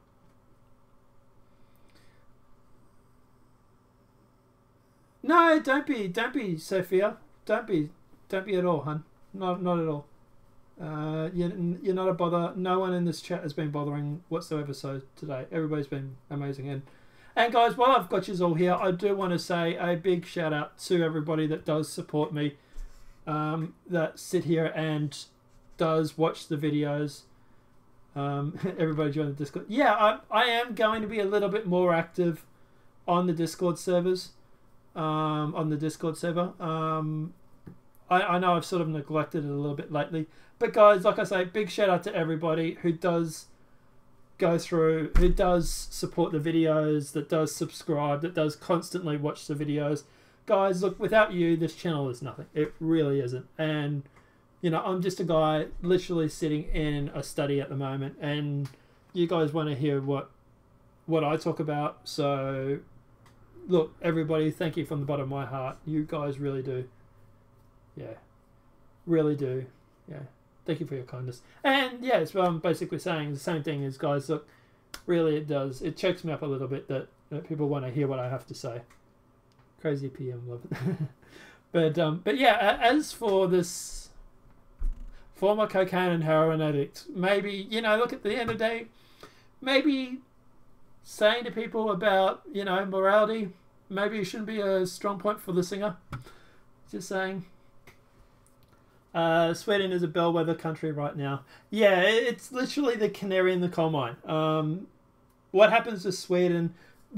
And look, at the end of the day, Sweden is literally ahead of everybody else. So, yeah. What happens to Sweden is gives us an idea of what's going to happen to the rest of the world. And look, Sophia and Eva, look, I believe it was Eva that was also in Sweden. Guys, look, obviously, I apologise for using you guys as an example. It sucks, but yeah, at least you're showing us what we shouldn't do. Yeah, Sweden, yeah. Look, to be honest, if the whole EU collapsed tomorrow, I would not shed a tear. I would probably open the bottle of rum that is literally sitting in my cupboard. So, yeah, I would be very happy if the EU died, actually, to be honest. It's just globalism. It's another New World Order bullshit. It's that. We don't want that. We don't want that. And it can fuck off for all I'm concerned. But, yeah, it's my view. Yeah, I thought you were, Eva. Yeah. But, guys, look, this might be where I'll wrap it up today. We've been going for 3 hours, so it's been a good talk. I might do these every Sunday nights or Sunday mornings or Monday mornings or wherever you may be. Sweden exit. Sophia, darling, if you want to hit me up on Twitter, if you have any stories coming over from Sweden, the same with you, Eva. If you have any stories from Sweden regarding the mass migration or anything like that, please feel free to @ me on Twitter or even to send it to me in my DMs. They're all open, and same with anything, guys. If you have any stories or anything at all, please feel free to just DM them or at me on Twitter or on Gab or whatever it may be. I do check all my notifications and I do see them all, so it's definitely the easiest way to get hold of me. Also, guys, remember to also keep commenting. I know I've been very lax on the comments on the videos lately, but yeah, I'm going to try and spend a bit more time to do that. It's just everything with work at the moment. Problem on Swedish. Yeah. But guys, look, apart from that, like I said, thank you everybody for tuning in tonight. Thank you everybody for making the channel that it is. Over 500 subscribers now.